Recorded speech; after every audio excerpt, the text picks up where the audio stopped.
the wrong way in the early days. But the fact of the matter, he was a perfectionist.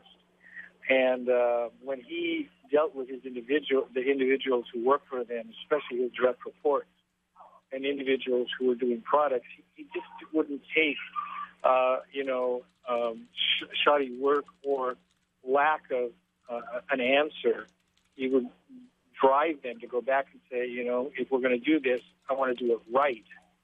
And in that context, working with the perfectionist was probably a little bit difficult, but at the same time, probably made everybody really better because it made them try to be the best that they could be.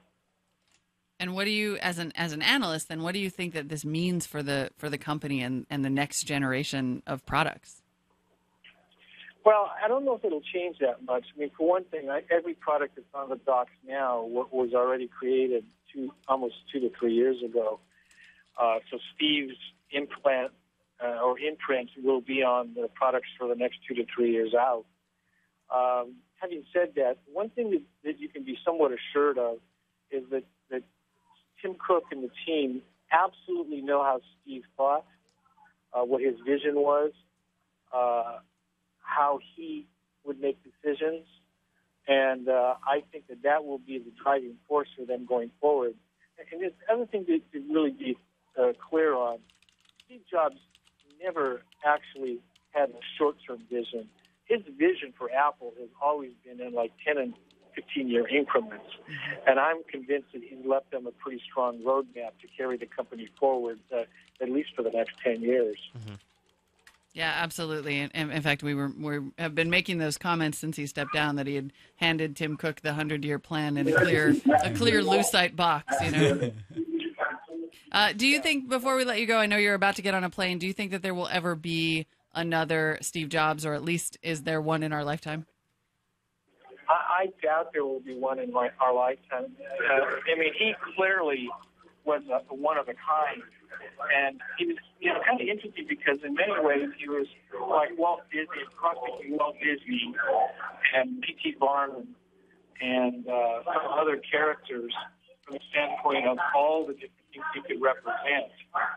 And as a technical person, the thing that made him so unique is that he had an incredible eye for design and was really driving industrial design as a key part of everything that he did. So in that context, that's a very rare talent, and I'd be surprised if we saw another one in our lifetimes. Yeah, absolutely. All right, well, we will let you catch your flight. Thank you very much for speaking Tim. with us. We really appreciate it, Tim. Sure. Glad I could be of help. Thanks. Take care. All right, more statements are rolling in, more commentary, and a pretty big one actually just hit the web. Yeah, this one comes to us from President Obama on the passing of Steve Jobs. This is his statement. He wrote, Michelle and I are saddened to learn of the passing of Steve Jobs. Steve was among the greatest of American innovators, brave enough to think differently, bold enough to believe he could change the world, and talented enough to do it. By building one of the planet's most successful companies from his garage, he exemplified the spirit of American ingenuity. By making computers personal and putting the internet in our pockets, he made the information revolution not only accessible, but intuitive and fun. And by turning his talents to storytelling, he's brought joy to millions of children and grown-ups alike. Steve was fond of saying that he lived every day like it was his last. Because he did, he transformed our lives, redefined entire industries, and achieved one of the rarest feats in human history. He changed the way each of us sees the world. The world has lost a visionary, and there may be no greater tribute to Steve's success than the fact that much of the world learned of his passing on a device he invented. Michelle and I send our thoughts and prayers to Steve's wife, Lorene, his family, and all those who loved him. We obviously, all the tributes continue to roll into Twitter. Everybody's sort of compounding them. I have to say, our own Fordo, a longtime listener, just tweeted something really great.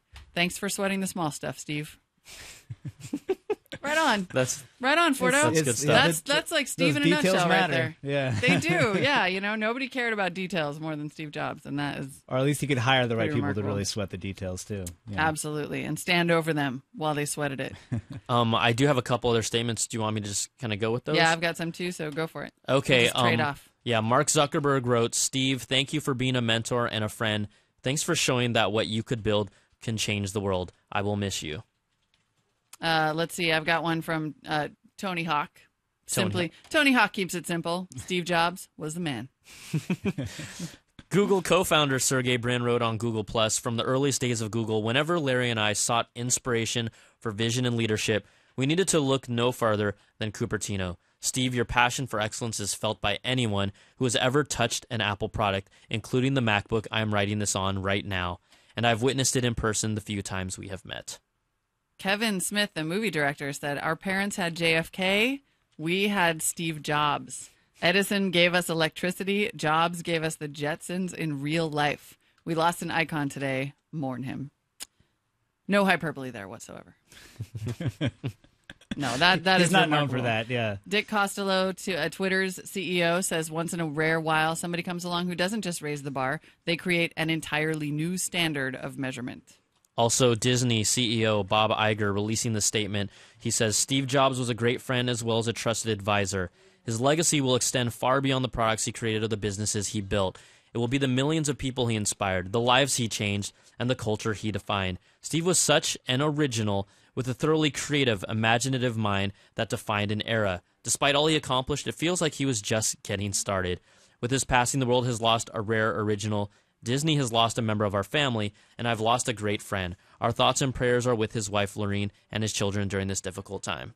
And, you know, you talk about Disney and Pixar. Mm-hmm. When Steve Jobs at a time, you know, scooped up Pixar and transformed it into one of the most successful, if not the most successful, movie studio, making blockbuster after blockbuster. And to have an impact, we talk about his impact on different industries like the PC industry, but the movie industry. It's showing that part of his soul was about the creative arts. Yeah. You know, letting Pixar live and breathe, and really, truly, at the time, it's not even about just the animation. The stories that Pixar's told were unlike ones that we had seen before in the movie industry. So, and I think that's impressive. an important point too about Steve Jobs, and it's actually to maybe let a little bit of air out of like all the attention being paid to what he created. Is that he was, a lot of the things that he's credited for creating were things that existed in some form before he plucked them up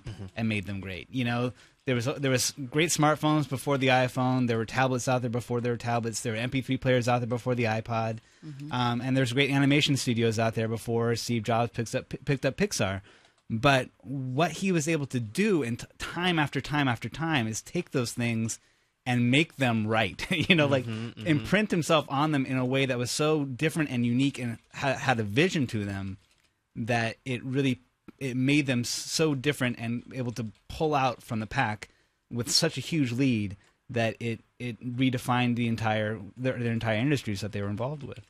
I think that's absolutely true. I was just asked, actually, in an interview if I thought that Steve Jobs was the greatest inventor the world had ever seen. Yeah. And I had to pause for a second and say, that's not quite it, right? He wasn't the greatest inventor the world has ever seen. He may have been the greatest visionary that the modern technology industry has ever seen, right? This was a guy who looked at somebody's computer or looked at a piece of circuitry and saw, like we heard Tim Barron say, the 15-year vision, if not more, right? He saw how he fundamentally understood this sort of human psychology and how he could turn that into a product that would change people's lives. And he got some stuff wrong too. You know, you think about the Newton, and you think about, or at least you'll say the wrong timing of it. Maybe the Newton was a time that a product that just came at the wrong time, or like the Mac G4 Cube before the Mac Mini. You know, there was some missteps there too, but you know, he was able to transcend them and keep innovating. And eventually, I mean, he got more hits than misses. You can definitely give him that. And like you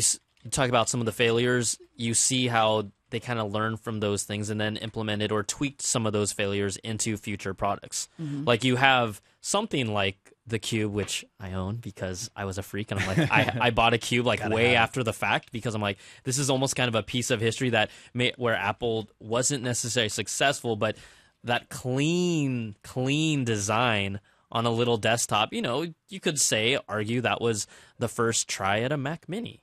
Right? Yeah, you know, also even the stuff I loved that thing too. That wasn't a gangbuster seller, like, were still pretty spectacular in their like the audacity of their design. You know, like no one, you know, maybe the G4Q wasn't a very popular computer, but man, it was pretty to look at. It was beautiful to look at.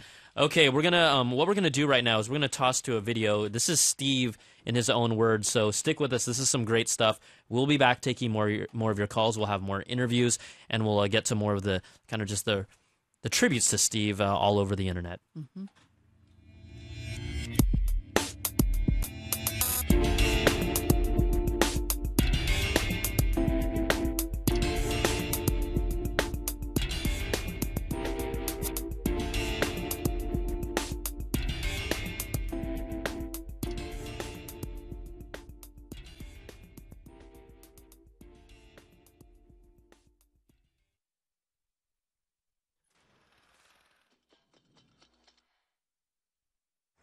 It's really beautiful.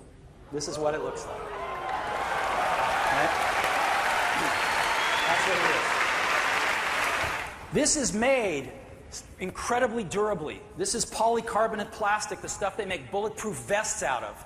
But we've gone one step further. We've double shot it in rubber all the way around. So what you see in orange is all rubber. It feels wonderful, and it makes the unit even safer to travel with. Again, all on the back.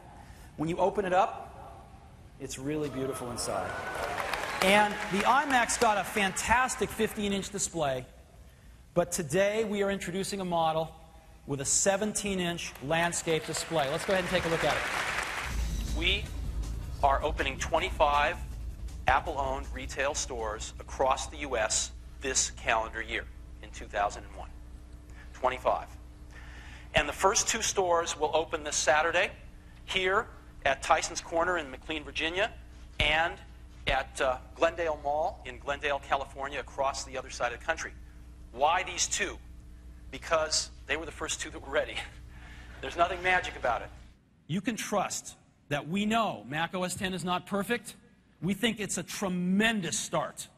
And we think already in many instances we are way above anything else in the market in terms of certain aspects of performance, in terms of certain features, but we're not stopping there. And we are continuously going to improve this OS so that it is the best in the world in every respect. And your criticisms and feedbacks help us a lot. So keep them coming. We are listening.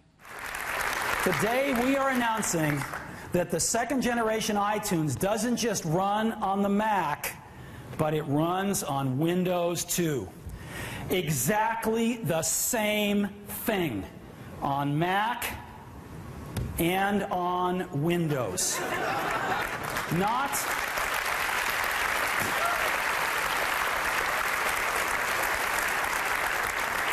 This is not some baby version of iTunes or the music store. It's the whole thing. iTunes for Windows is probably the best Windows app ever written. There is one more thing.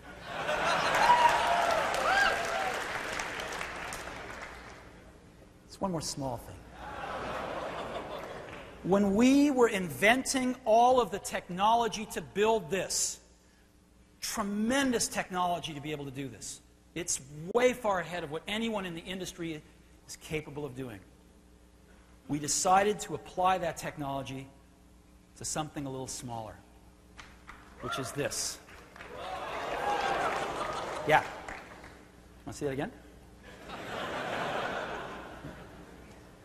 A new 12-inch PowerBook. It's the world's thinnest notebook. It's so thin, it even fits inside one of these envelopes that we've all seen floating around the office. And so let me go ahead and show it to you now.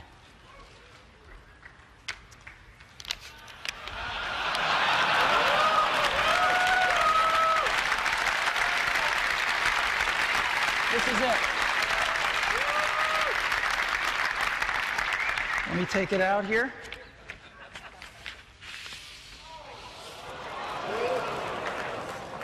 This is the new MacBook Air, and you can get a feel for how thin it is. Yeah, there it is. Now, stop me if you've already seen this.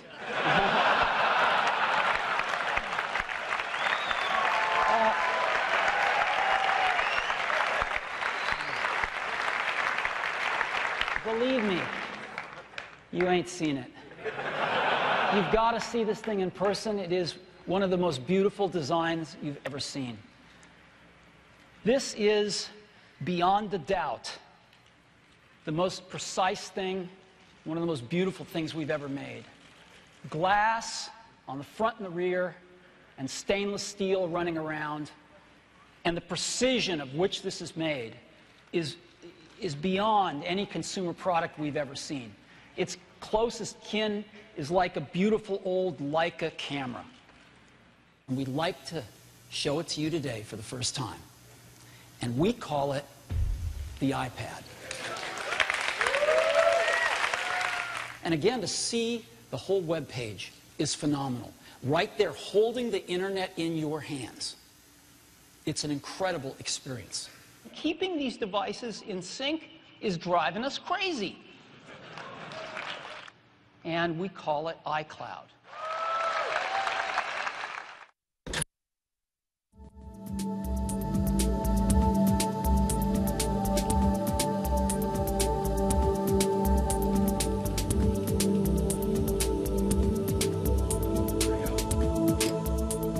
Welcome back, everyone. This is obviously special live coverage. We are remembering Steve Jobs. I'm Molly Wood. I'm here with Brian Tong and Donald Bell. Stephen Beecham is manning the controls.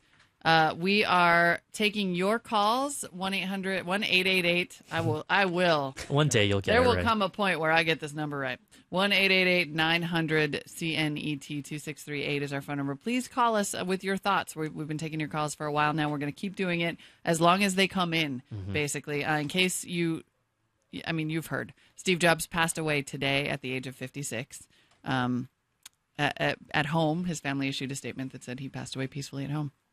And we're obviously shocked and mourning and just talking about it. We're just here to talk about it, basically. There's nothing that makes you feel better than that. Yeah. So with that, actually, we're going to get right to the calls. We've been telling you to call us, and now we're going to jam through a bunch of them. But first, we actually have on the phone Dan Farber, who is the editor-in-chief of CBS.com, and who knew Steve Jobs personally. Dan, are you there? Yes, I am. Hi. Thanks so much for coming on the Thanks, show. Dan. CBSNews.com. Hey. Yes. So tell us about what was your relationship with Steve Jobs? I know you've obviously covered the industry for many years and are a well-known tech expert in your own right. Well, I first met Steve in 1983. We were starting up Macworld magazine, and at that time, we basically had to spend all of our time down in Cupertino as they were building the Mac because we were trying to create the magazine on the machines themselves. So I saw a lot of Steve during those days and, experienced the Jobs effect, the Jobs reality distortion field, and just the kind of maniacal, intense focus on building a product that people would really crave. And basically taking a lot of existing or emerging technology and putting it together in a way that people hadn't conceived before because, he was, throughout his lifetime, the ultimate beta tester. And then, obviously, over the years, I covered Apple. I ran into him a lot, but, I wouldn't say in any way, I knew him well. But clearly, in our industry, he, was a giant, and his impact will certainly be felt for years, if not decades to come, and especially in terms of people trying to aspire to what he achieved in terms of his entrepreneurship and his vision and his dedication toward, making products that as he used to say, were insanely great and but tuned for mere mortals. Now, you had interactions dealing with him and covering him. What about even just from your personal life? How do you think that his work impacted you on that and from that aspect? Well, during my career, I've used all kinds of technology, and I had prototype Macs and laptops and everything else, and I used a lot of PCs throughout my time. But I must admit that the one product that I completely and totally fell for is the MacBook Air. Me too. Which is another one of those products that wasn't quite as well adopted at first. It really took a year for that one to really kind of sink in. But it was the second generation. But that was really a product that took those existing and emerging technology pieces, put them in a package that was just better than competitors. And there still are competitors who can do MacBook Air-like things. But what Steve always stuck by, despite many people telling him, you need to license the operating system and do more like Microsoft, was to control every element in the ecosystem of Apple and the Macintosh and all the follow-on products. I think that's what led to every product during Steve's 2 stints there, really having his imprint. He was the ultimate, as I said, beta tester, product visionary, industrial designer, building designer, evangelist. And I think as people who worked for him would say, he may have been tough and mercurial at times, but he got them to do their best work. Dan, what do you think? It's because you mentioned the 2 tenures at Apple, and each one of those tenures sort of revolutionized the technology world, if not the world. First, the personal computer revolution, and then the mobile computer revolution. If you had to point to one of those, which would you say is more significant?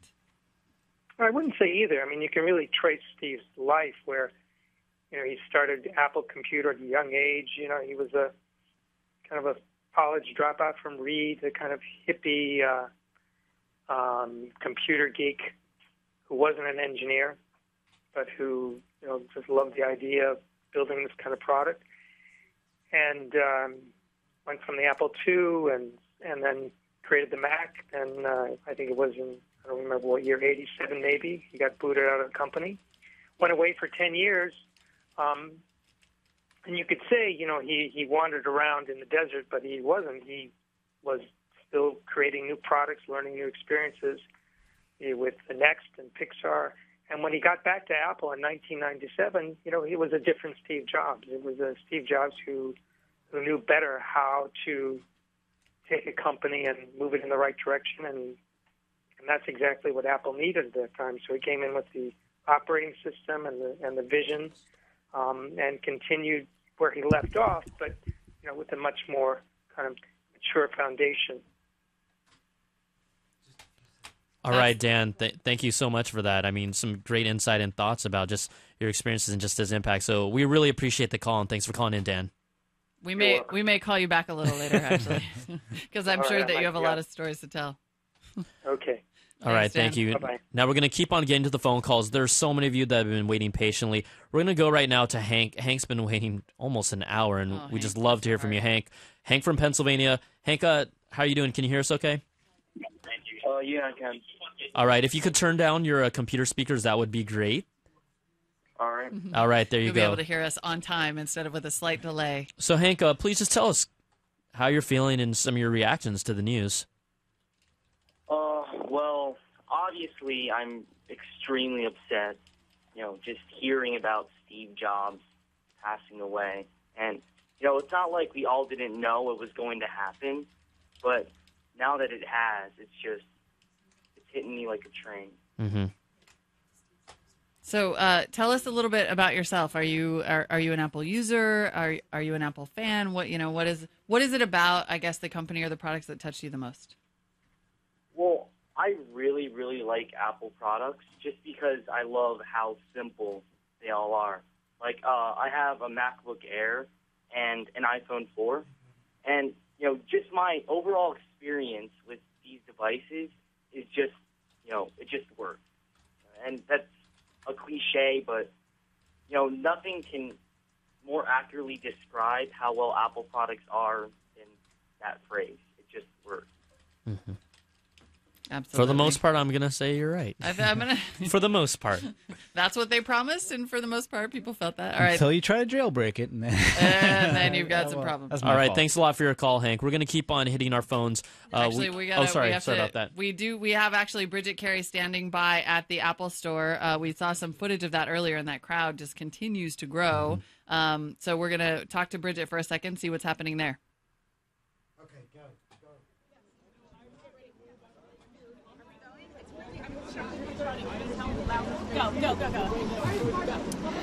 We're here at the San Francisco Apple Store, where people now have been leaving flowers, notes on the window now.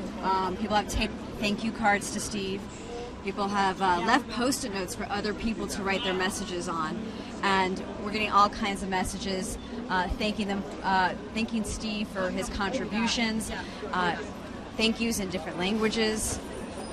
People are really touched. There are all sorts of flowers that people left behind, a blue rose in particular. People left apples. Just things you can tell that really have touched people. It's pretty much been growing as the time goes by. People have been staying to really show their respect, and the crowd is so massive here that you can see people are learning as they come by what is happening, and they want to stay and they want to document this day because they're taking photos, they're just hanging around. You can tell it's impacting people.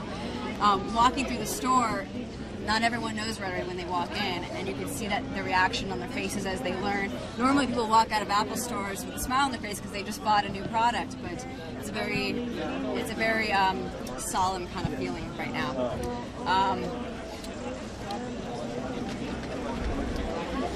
People are just grabbing at Post-it notes still, trying to, just write even just a short message.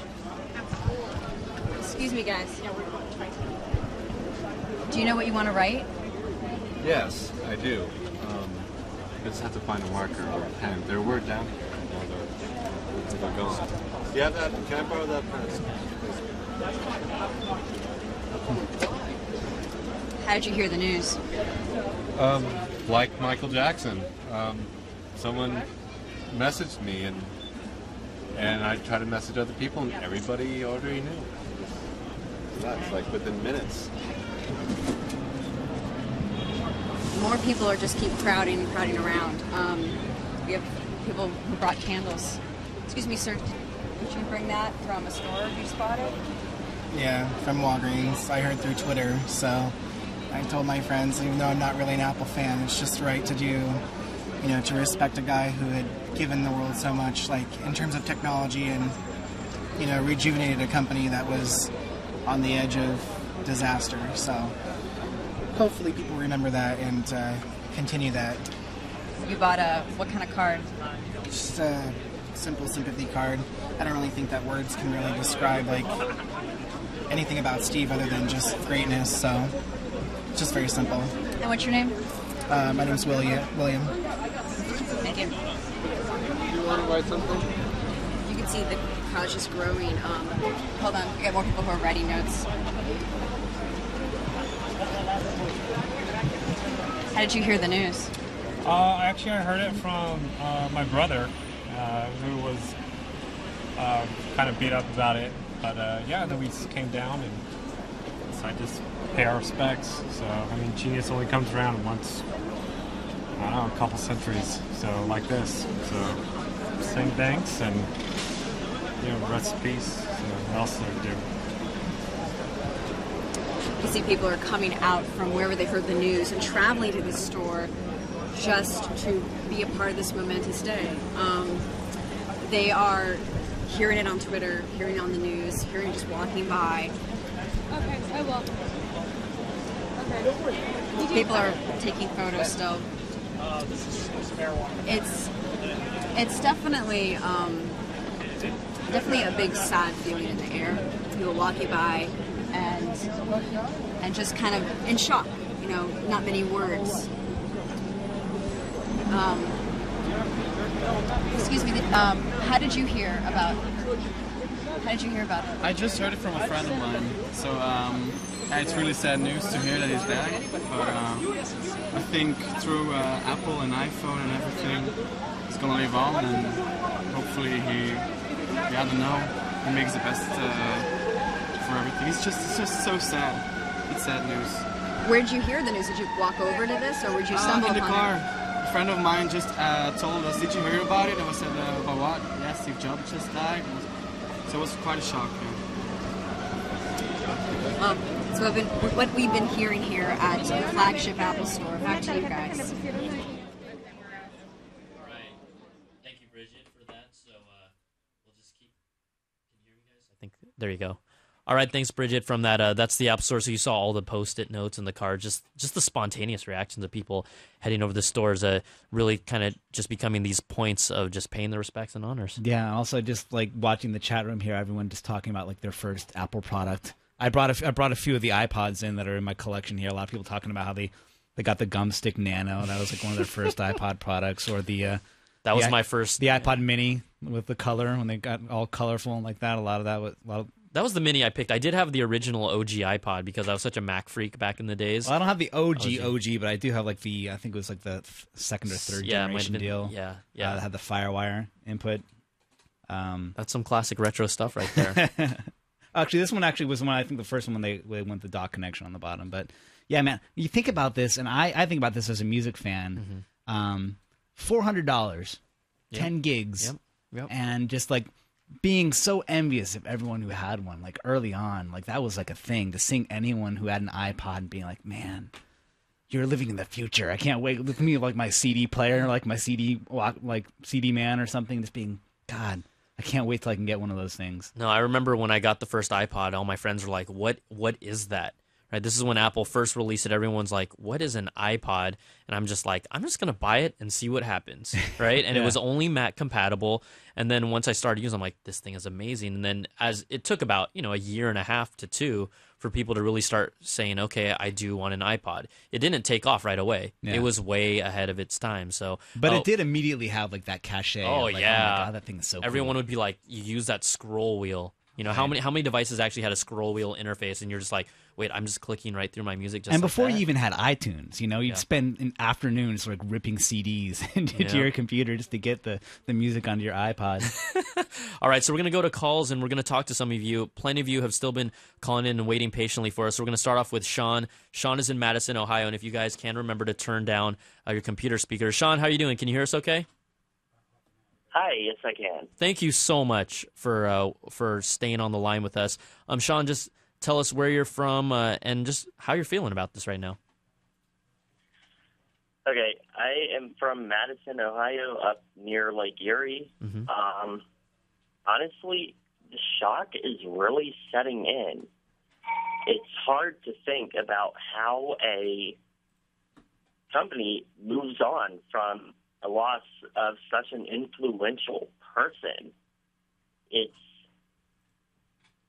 hard to think about. I mean, both from emotional well-being and a business well-being. Mm-hmm. Mm-hmm. What was... sorry, go ahead. Oh, no, go ahead. No, I just wanted to kind of ask you, what was kind of one of those first products? Because we always like to talk about what was the product that really drew you in or got you hooked. Yeah, got you hooked into the Apple world. What was that for you? Well, I had been in Florida my starting years of school. We were one of the states that were really pushing towards Apple computers as an educational platform. And that got me really hooked on their products. I loved them.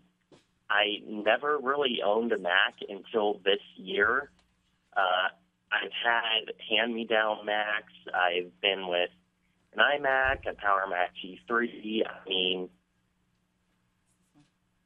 But being hooked at these products from that young age, I've just been into Apple, studying every aspect of them ever since I started school. Yeah, I think the school connection thing, for me, that really resonates too, from what I was talking earlier. And I know that there was a lot of companies that weren't Apple that were pushing their computers into public schools, but both. I mean, it was kind of an ingenious ploy to get kids hooked early on in their product, but also, I mean, there was a lot of heart in that too, and especially in this pre-internet age where like people knew they needed to have personal computers. They knew they were the future, but beyond Oregon Trail, they weren't exactly sure what they were doing with them.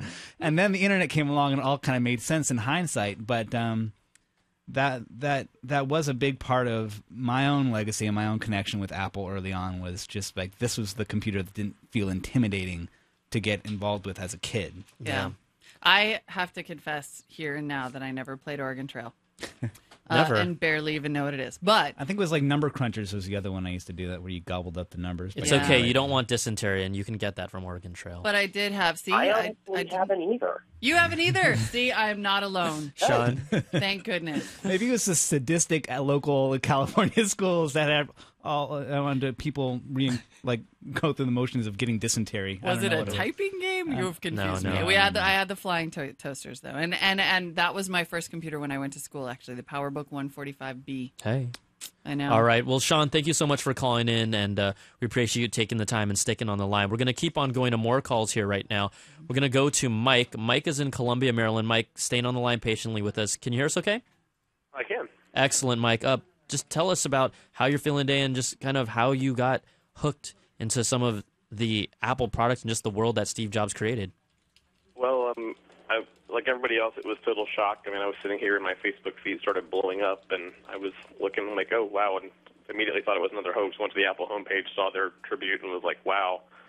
I mean, I'm an independent developer. I write a couple apps for the store, and I was like, it's amazing because Steve, like everyone's been saying, Steve is the visionary. Mm-hmm. He's the one that set out the vision long ago. He's the one that has the roadmap in the pipeline for 2-3 years down the road. And from a developer standpoint, we all hope that, the company's going to continue exactly how it's always been, making great products, giving us what we need, not what we want or not what we think we want.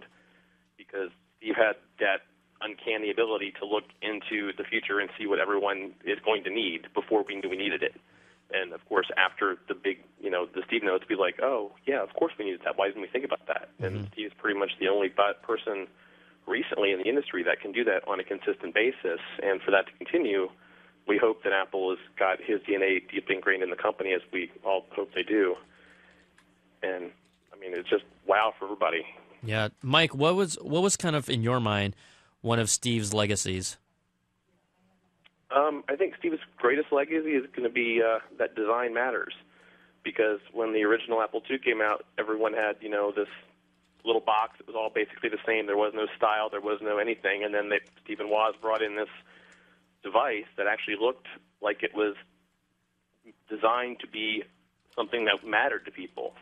And Steve brought that to the masses, that, it's not just something that's functional that works. It has to look good while it does it.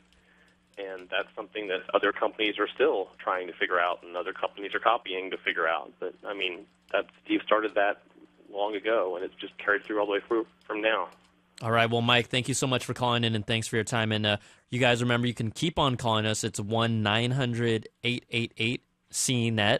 CNET. That's 2638. The number's down there. It's hard. Have I been giving the wrong number all the time? No, I haven't. You have not. Keep saying it wrong. Because sometimes you think it's 1-800, but it's 1-888-900-CNET 2638. Okay, we're going to keep on going your calls. We're going to get through this, guys.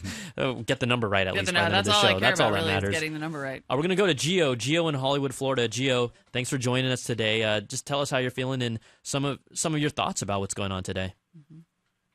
Yes, hello. Well, I'm calling as an Android fan mainly, and I wanted to express my complete respect for Steve Jobs and his condolences to his family, friends, and all the Apple fans. And being an Android fan, it's really for many years I've been secretly an Apple fan. I know how you own feel. An HTC phone. I still have always had an iPhone 3G on the side, just because I love the technology and I have to have it. And being an Android fan now, I know one day I'm going to eventually have an iPhone as well, whenever I find the one that's best suited to me and whenever my contract is up. And, I just got to respect the man that I feel essentially brought the future much sooner than it should have come with devices like the iTouch, the iPhone, and the iPad, and just even computers. I'm sitting in front of an iMac right now, when 2 months ago I used to own a PC, and just just sitting here and seeing the difference, seeing that there's no wires, no mess. It's just like this was helped made possible by someone as great, someone as visionary as Steve Jobs. Yeah. Thank you, Gio, so much. We're going to keep the calls rolling, but absolutely, I understand what it's like to sometimes feel like you're swimming against the tide when everyone around you is there with their phones, and they work so well. All right, we're going to go over to Ben in San Jose, California. Ben, how you doing tonight?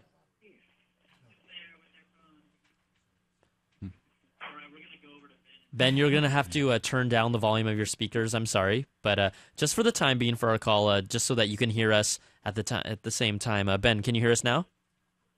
Yeah. All right, excellent. Ben from San Jose, California. Ben, thanks for calling in, and just kind of let us know what you're thinking about right now.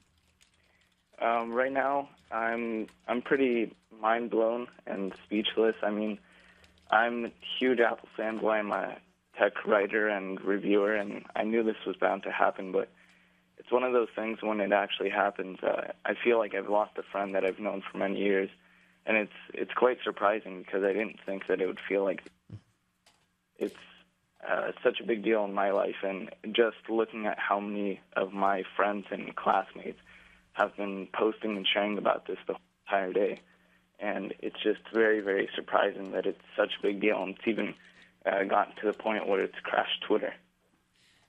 Google, in fact, we were noticing earlier, I don't know if you mentioned this while I was out, but Google.com on their homepage has a tribute on the bottom. It seems to be testimony that even if you aren't thinking about technology, that this is the guy was a big deal, yeah? Yeah. No, I think that's safe to say. And I'm just thinking about going back to a lot of the calls we've gotten about the importance of apps today, too. And I think you can credit a lot of that to what the Steve Jobs era, and even thinking about how initially something like the iPhone didn't have app development for it, but then they changed gears, and then it became an entire industry, and that people are making their livelihood off of developing apps, and that's something that you couldn't have said, 5 years ago. Yeah. All right. Well, Ben, thank you so much for calling us. We're going to keep on hitting the phone lines. We're going to have Dwight. Dwight's calling us all the way from Canada. Dwight, can you hear us okay?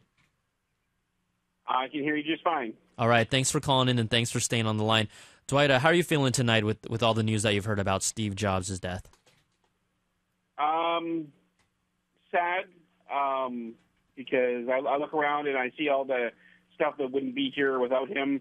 But happy that he was able to provide us with all the advancements in technology and all of the products that have been the inspiration for so many other creators and developers out there, from Android products to Windows products to all the technology that I can think of off the top of my head has some inspirations to products made by Apple. Yeah, what was the kind of the product for you that really stuck out the most, that got you hooked with Apple's? Well, as soon as I saw the iPhone, my first thought was, if they ever put that into just an MP3 player without the cell stuff and all that, as soon as it came up, I'd be there. And within 2 days of them announcing the iPod Touch, I had one in my hands. Mm-hmm. Before that, though, I had Macs. I've had a MacBook Pro, a couple of different versions of laptops and desktops from Apple.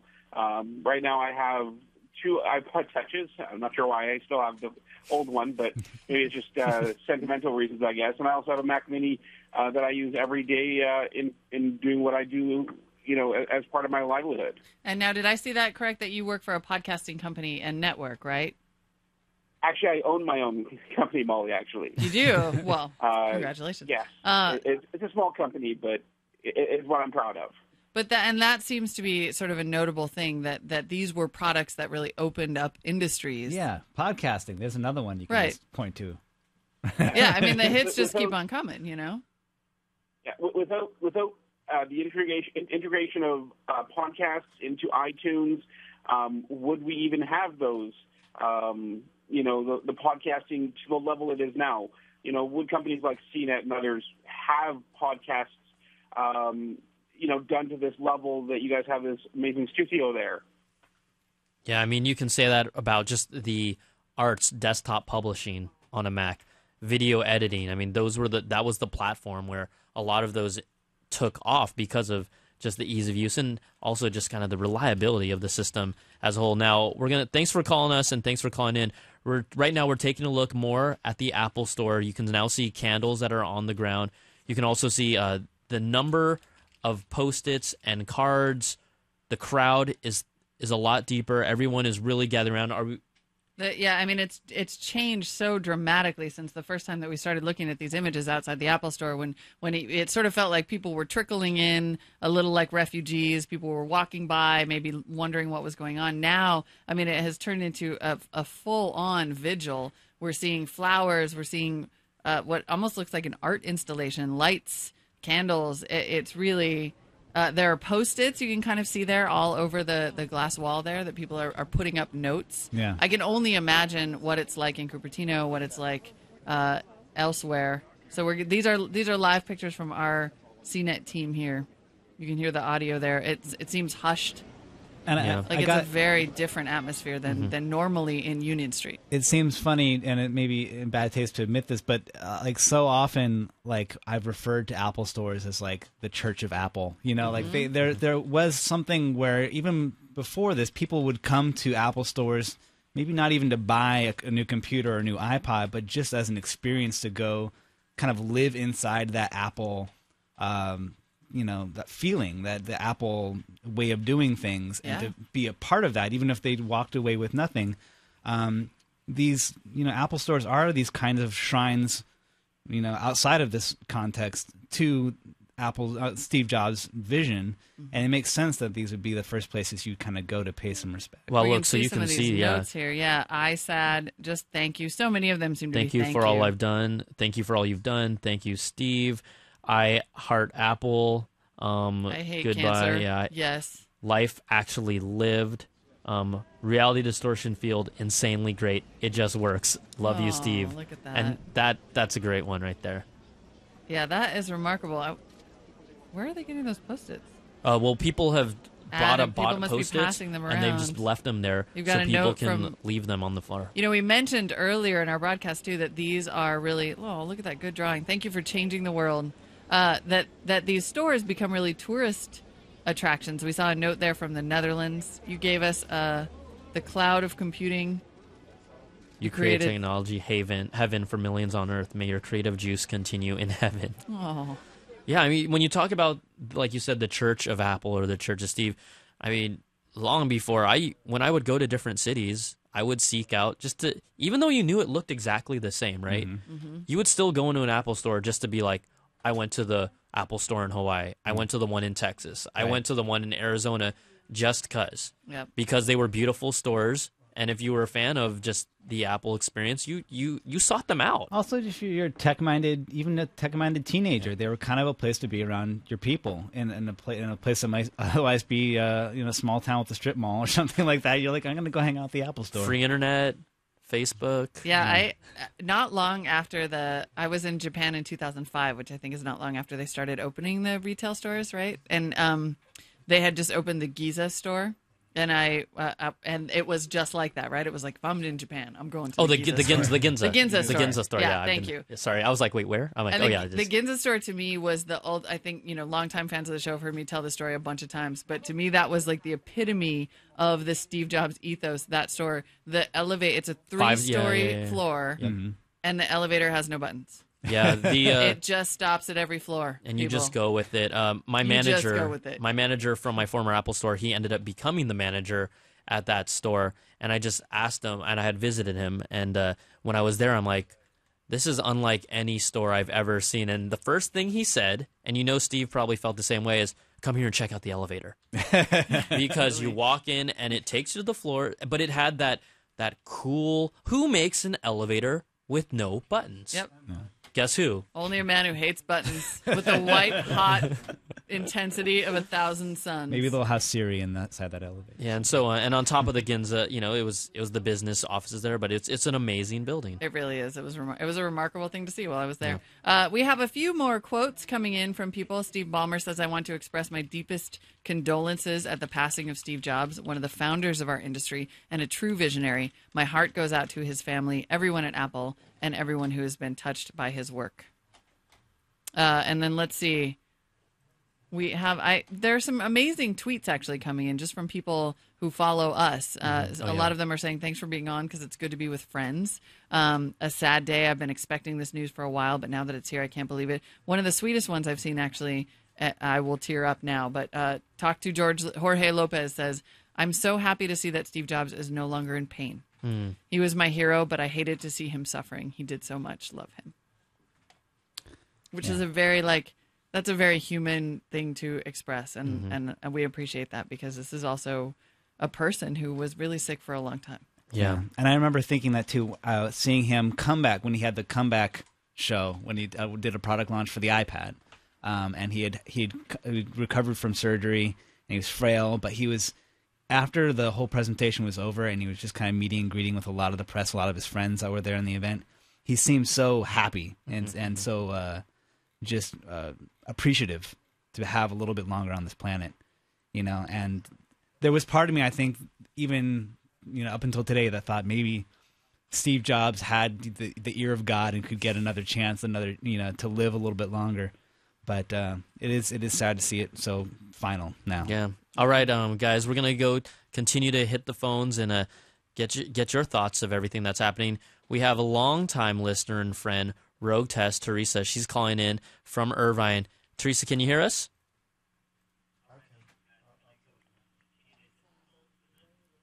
Teresa, you're going to have to turn down your speakers. Down. I don't want to tell everyone to turn down their speakers. Well, no, it's only when you're talking to us, because I understand that you're listening to see if we're getting to you. But Teresa, can you hear us okay? Yes, I hear you. Yes. Great. Excellent, Teresa. Just is that you, Rogue Test? It is Rogue Yes, Test. it is. Oh, sweetie, I have to say quickly, it's so nice for us to be here with the Buzz family, with the Buzz Out Loud family. This, you guys, there's nowhere we would rather be.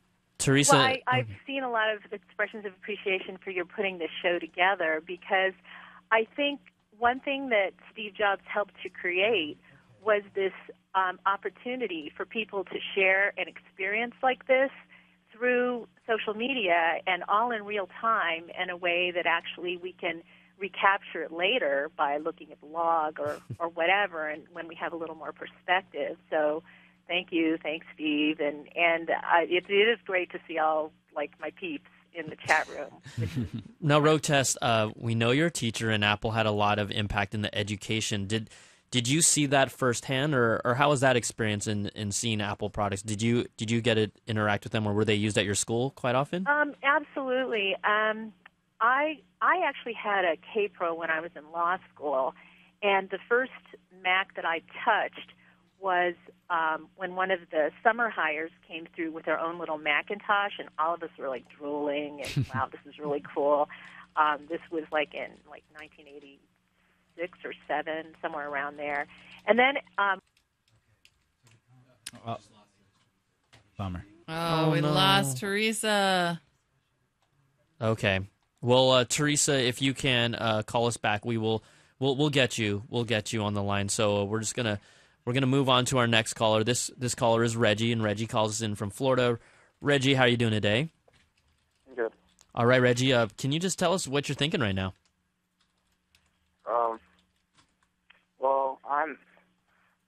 I'm just in shock actually. I'm just in shock actually from just hearing about this. Apple has actually influenced me to become a programmer ever since I got my first MacBook in a couple years. Since I was in 6th grade. Wow, and how did you hear the news? I actually found out from your Twitter. Oh, wow, really? Yeah. I feel kind of terrible about that. What? To be the bearer You're not of responsible. bad news. No, I know. Reggie, what was one of the products that kind of impacted you the most, Apple products?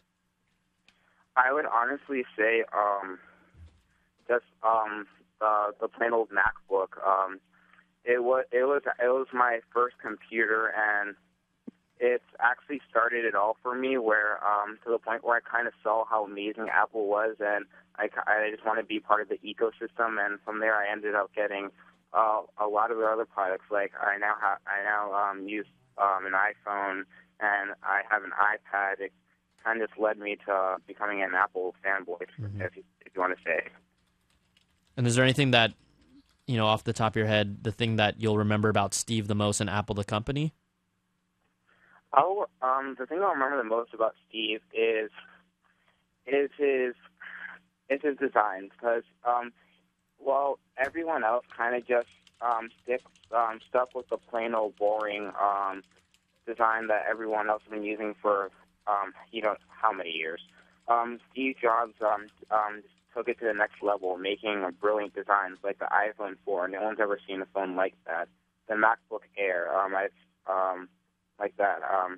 That's really what I thought Steve Jobs can be most noted for. All right. Well, Absolutely. thank you so much for calling. Thank you. We really appreciate it, Reggie. All right. All right, so I think we're going to go to a video next, it sounds like, although, is it the Stanford video? So one of the, I know that you guys have seen quotes from this all over. It was an amazing speech that Steve Jobs gave.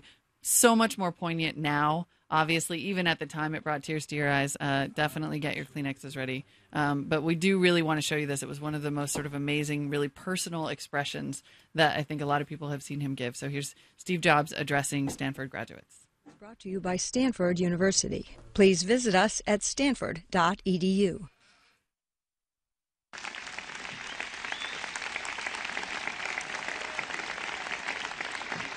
Thank you.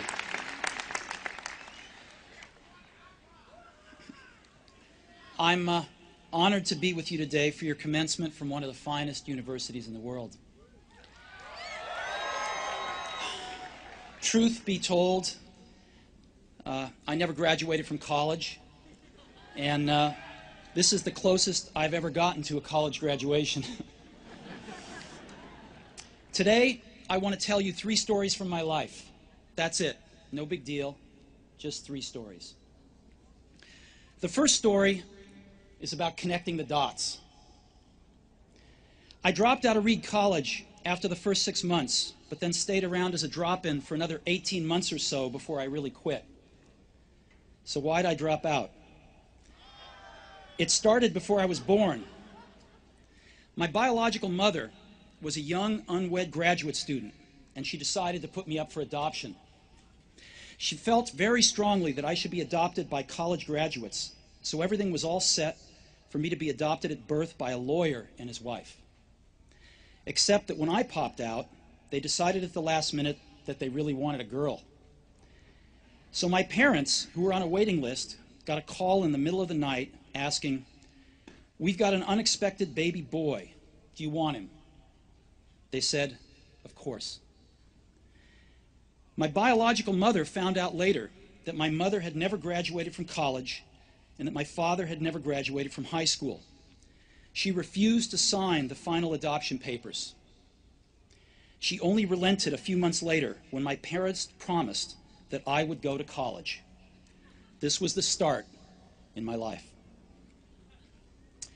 And 17 years later, I did go to college. But I naively chose a college that was almost as expensive as Stanford. And all of my working class parents' savings were being spent on my college tuition. After 6 months, I couldn't see the value in it. I had no idea what I wanted to do with my life, and no idea how college was going to help me figure it out. And here I was, spending all of the money my parents had saved their entire life. So I decided to drop out and trust that it would all work out okay. It was pretty scary at the time, but looking back, it was one of the best decisions I ever made. The minute I dropped out, I could stop taking the required classes that didn't interest me and begin dropping in on the ones that looked far more interesting. It wasn't all romantic. I didn't have a dorm room, so I slept on the floor in friends' rooms. I returned Coke bottles for the 5-cent deposits to buy food with. And I would walk the 7 miles across town every Sunday night to get one good meal a week at the Hare Krishna temple. I loved it. And much of what I stumbled into by following my curiosity and intuition turned out to be priceless later on. Let me give you one example. Reed College at that time offered perhaps the best calligraphy instruction in the country. Throughout the campus, every poster, every label on every drawer was beautifully hand calligraphed. Because I had dropped out and didn't have to take the normal classes, I decided to take a calligraphy class to learn how to do this. I learned about serif and sans serif typefaces, about varying the amount of space between different letter combinations, about what makes great typography great. It was beautiful, historical, artistically subtle in a way that science can't capture, and I found it fascinating. None of this had even a hope of any practical application in my life. But 10 years later, when we were designing the first Macintosh computer, it all came back to me. And we designed it all into the Mac. It was the first computer with beautiful typography. If I had never dropped in on that single course in college, the Mac would have never had multiple typefaces or proportionally spaced fonts. And since Windows just copied the Mac, it's likely that no personal computer would have them.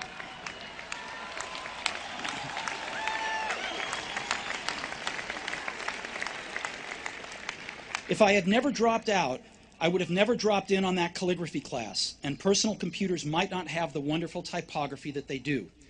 Of course, it was impossible to connect the dots looking forward when I was in college, but it was very, very clear looking backwards 10 years later. Again, you can't connect the dots looking forward. You can only connect them looking backwards. So you have to trust that the dots will somehow connect in your future.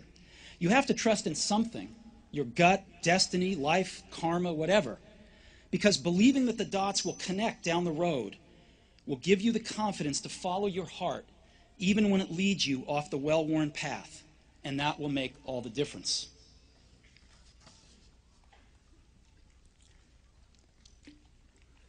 My second story is about love and loss. I was lucky. I found what I loved to do early in life. Woz and I started Apple in my parents' garage when I was 20. We worked hard, and in 10 years, Apple had grown from just the two of us in a garage into a $2 billion company with over 4,000 employees. We just released our finest creation, the Macintosh, a year earlier, and I just turned 30. And then I got fired. How can you get fired from a company you started? Well, as Apple grew, we hired someone who I thought was very talented to run the company with me. And for the first year or so, things went well. But then our visions of the future began to diverge, and eventually we had a falling out. When we did, our board of directors sided with him. And so at 30, I was out, and very publicly out.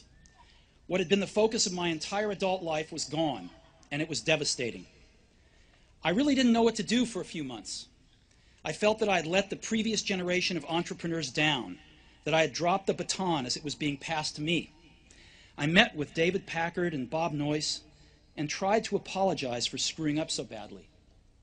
I was a very public failure, and I even thought about running away from the valley. But something slowly began to dawn on me. I still loved what I did. The turn of events at Apple had not changed that one bit. I'd been rejected, but I was still in love. And so I decided to start over. I didn't see it then, but it turned out that getting fired from Apple was the best thing that could have ever happened to me. The heaviness of being successful was replaced by the lightness of being a beginner again, less sure about everything. It freed me to enter one of the most creative periods of my life.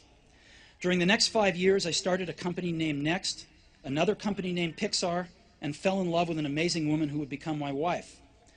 Pixar went on to create the world's first computer animated feature film, Toy Story, and is now the most successful animation studio in the world. In a remarkable turn of events, Apple bought Next, and I returned to Apple, and the technology we developed at Next is at the heart of Apple's current renaissance. And Lorene and I have a wonderful family together. I'm pretty sure none of this would have happened if I hadn't been fired from Apple. It was awful tasting medicine, but I guess the patient needed it. Sometimes life's going to hit you in the head with a brick. Don't lose faith. I'm convinced that the only thing that kept me going was that I loved what I did. You've got to find what you love. And that is as true for work as it is for your lovers. Your work is going to fill a large part of your life, and the only way to be truly satisfied is to do what you believe is great work. And the only way to do great work is to love what you do. If you haven't found it yet, keep looking, and don't settle. As with all matters of the heart, you'll know when you find it. And like any great relationship, it just gets better and better as the years roll on. So keep looking. Don't settle.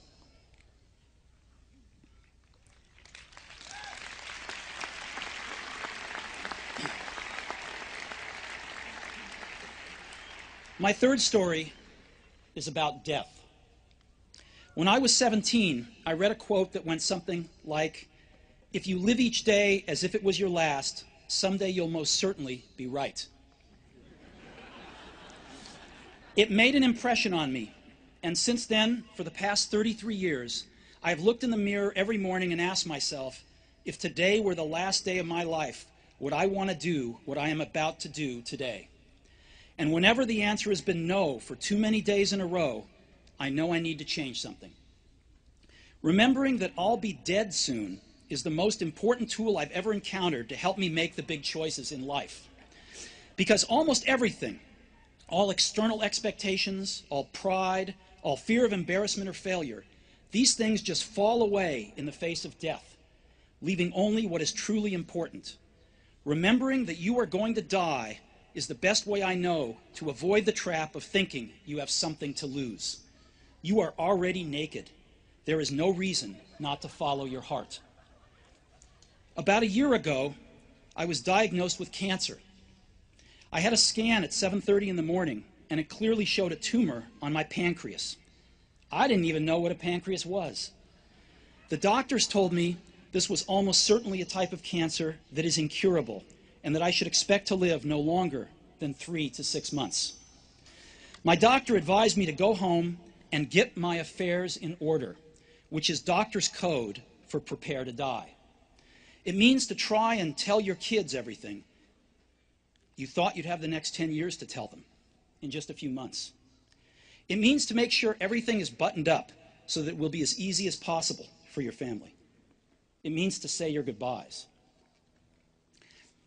I lived with that diagnosis all day. Later that evening, I had a biopsy where they stuck an endoscope down my throat, through my stomach and into my intestines, put a needle into my pancreas and got a few cells from the tumor. I was sedated, but my wife, who was there, told me that when they viewed the cells under a microscope, the doctors started crying because it turned out to be a very rare form of pancreatic cancer that is curable with surgery. I had the surgery, and thankfully, I'm fine now.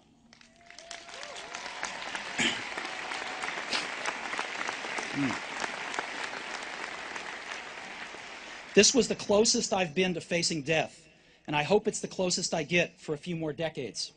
Having lived through it, I can now say this to you with a bit more certainty than when death was a useful but purely intellectual concept. No one wants to die. Even people who want to go to heaven don't want to die to get there. And yet, death is the destination we all share. No one has ever escaped it. And that is as it should be, because death is very likely the single best invention of life. It's life's change agent. It clears out the old to make way for the new. Right now, the new is you. But someday, not too long from now, you will gradually become the old and be cleared away.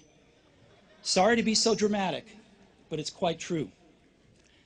Your time is limited, so don't waste it living someone else's life. Don't be trapped by dogma, which is living with the results of other people's thinking. Don't let the noise of others' opinions drown out your own inner voice. And most important, have the courage to follow your heart and intuition. They somehow already know what you truly want to become. Everything else is secondary.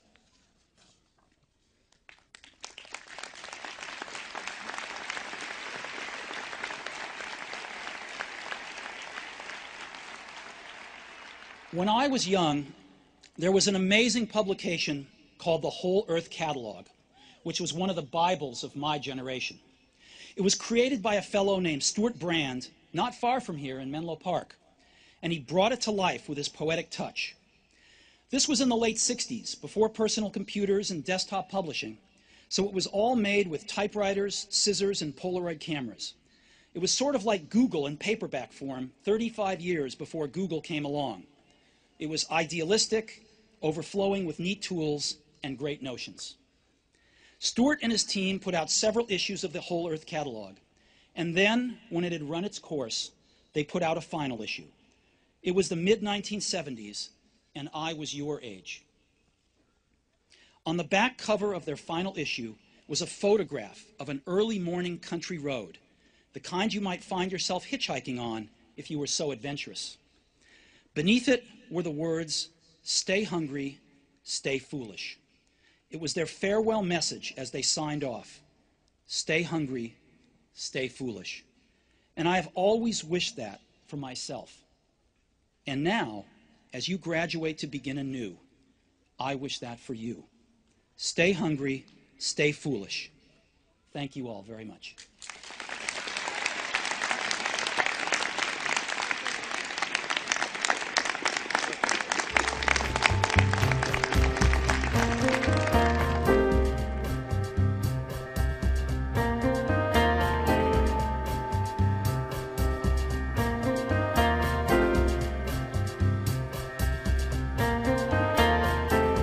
Welcome back, everyone, to our ongoing special coverage. We are remembering Steve Jobs here at CNET with the Buzz Out Loud team with our various CNET editors. We're joined now by Jason Parker, Senior Associate Editor at CNET. And it's really like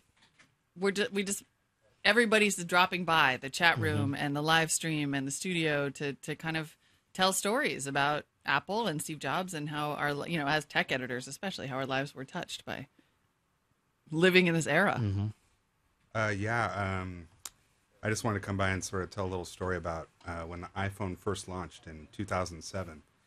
During the keynotes, I would always sit at my desk because I had a newsletter that had to go out, and I wanted to get the latest Apple news in that newsletter on Tuesday, when usually the big launches happen. And I remember sitting there, and we go through the Steve note, and there's all the magic and all the excitement leading up to the big announcement. And then he says, we have a phone. Apple's going to do the phone, and calls it the iPhone. And I just thought, and I'm sitting there and I'm staring at my computer, and I felt like alone, kind of like I was on an island. I had my headphones on. I'm watching the keynote, and I just thought, they did it again. They did it again. Like they came out with something that is going to change everything. And I just thought it was really amazing.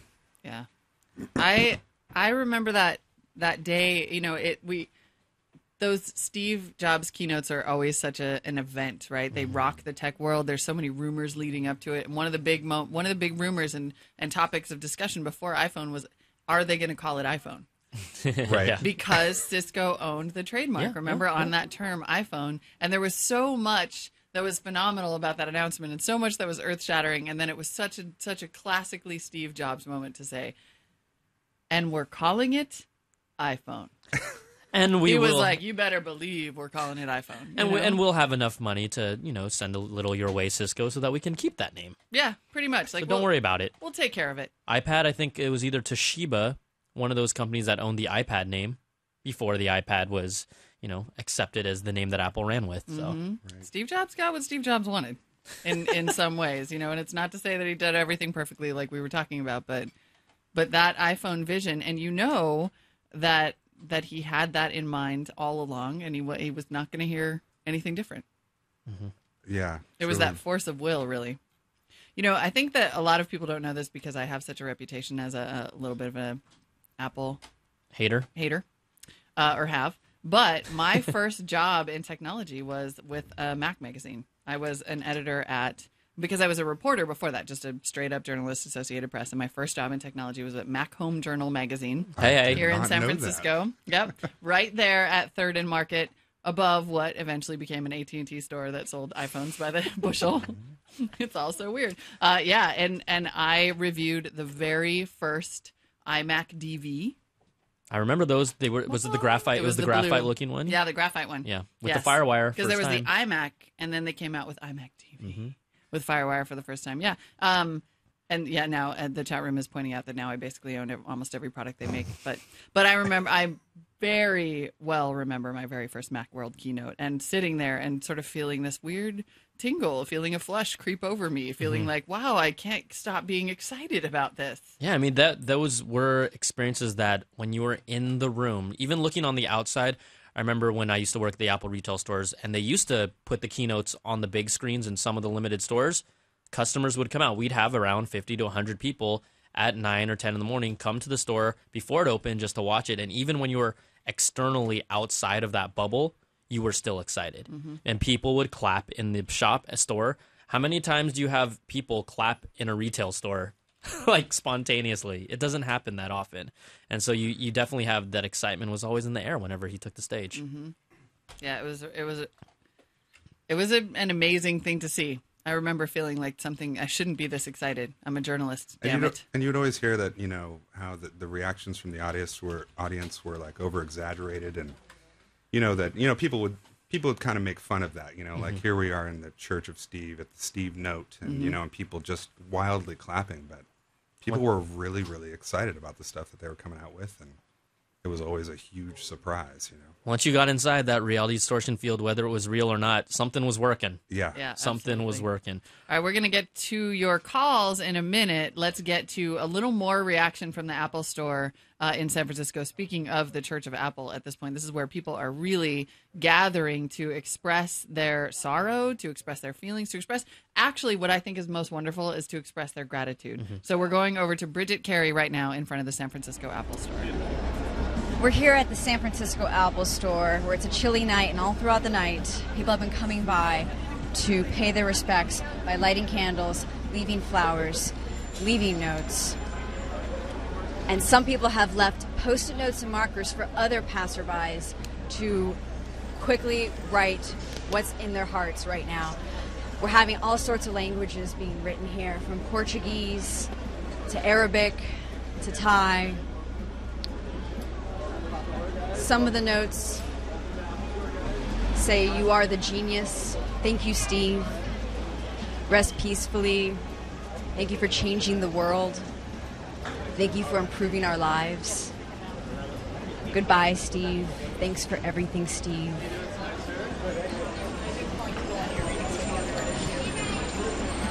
Some say, "I sad," getting to the point in different ways.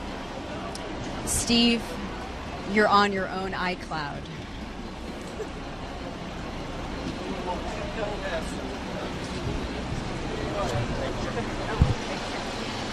Excuse me, I saw you were lighting candles here. What are some of your feelings here tonight? Well, I always thought of Steve Jobs as this living legend. He basically created his own company and then made it the company, the world's company that delivered all of the technological needs that it could ask for. He basically created his own job in his driveway. He created the first Apple computer, and then over his entire life, he continuously works to make it the best thing on the market. And I think that's a really admirable trait in a man. Thank you. More people are writing notes right now.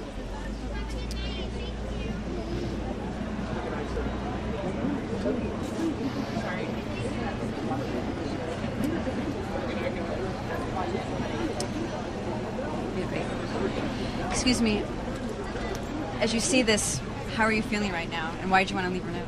Well, I'm in San Francisco from Peru, and I just read about the notice today, where all the people who have been involved with the computer industry are very shocked about the news. I've been reading the expression in Twitter, in Facebook, and in the news, and I think from different point of view, there are, I think, many arguments to miss Steve Jobs.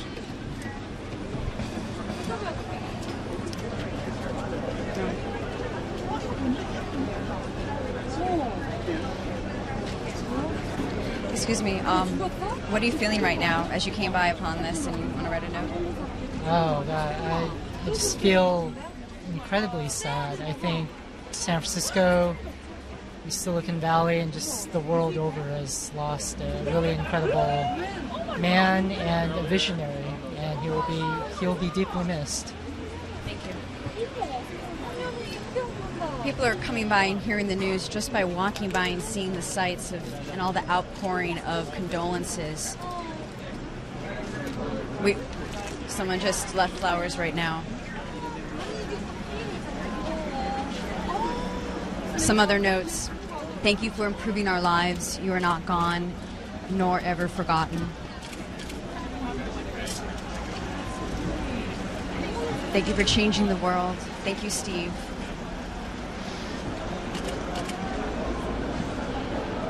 It's all instantly as they walk by. They're just pouring what's in their hearts.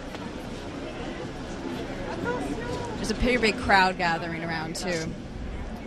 People just want to see what's going on this day.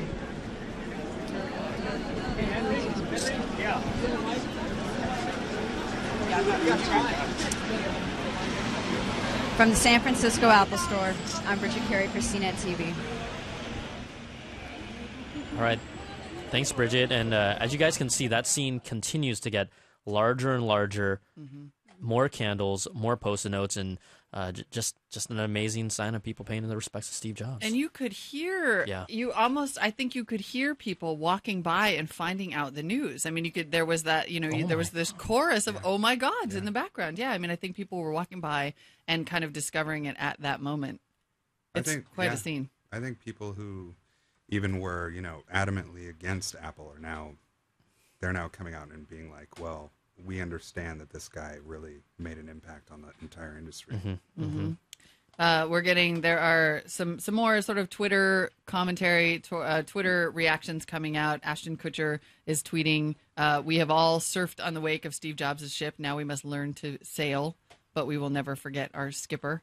And I think it looks like you put up an avatar in memory of Steve Jobs, which I have to display the media, but those reactions continue to trickle in. We'll have more of those in a little bit, but we want to continue to get to your calls. Our phone lines are pretty jammed, but please try to call us. We want to hear from you. 1-888-900-CNET, CNET, and feel free to tweet us your thoughts as well. We can't get to the Buzz mailbox right now, but if you want to tweet us, I am at Molly Wood. Brian is at Brian_Tong. You'll be forced to keep it short. We apologize.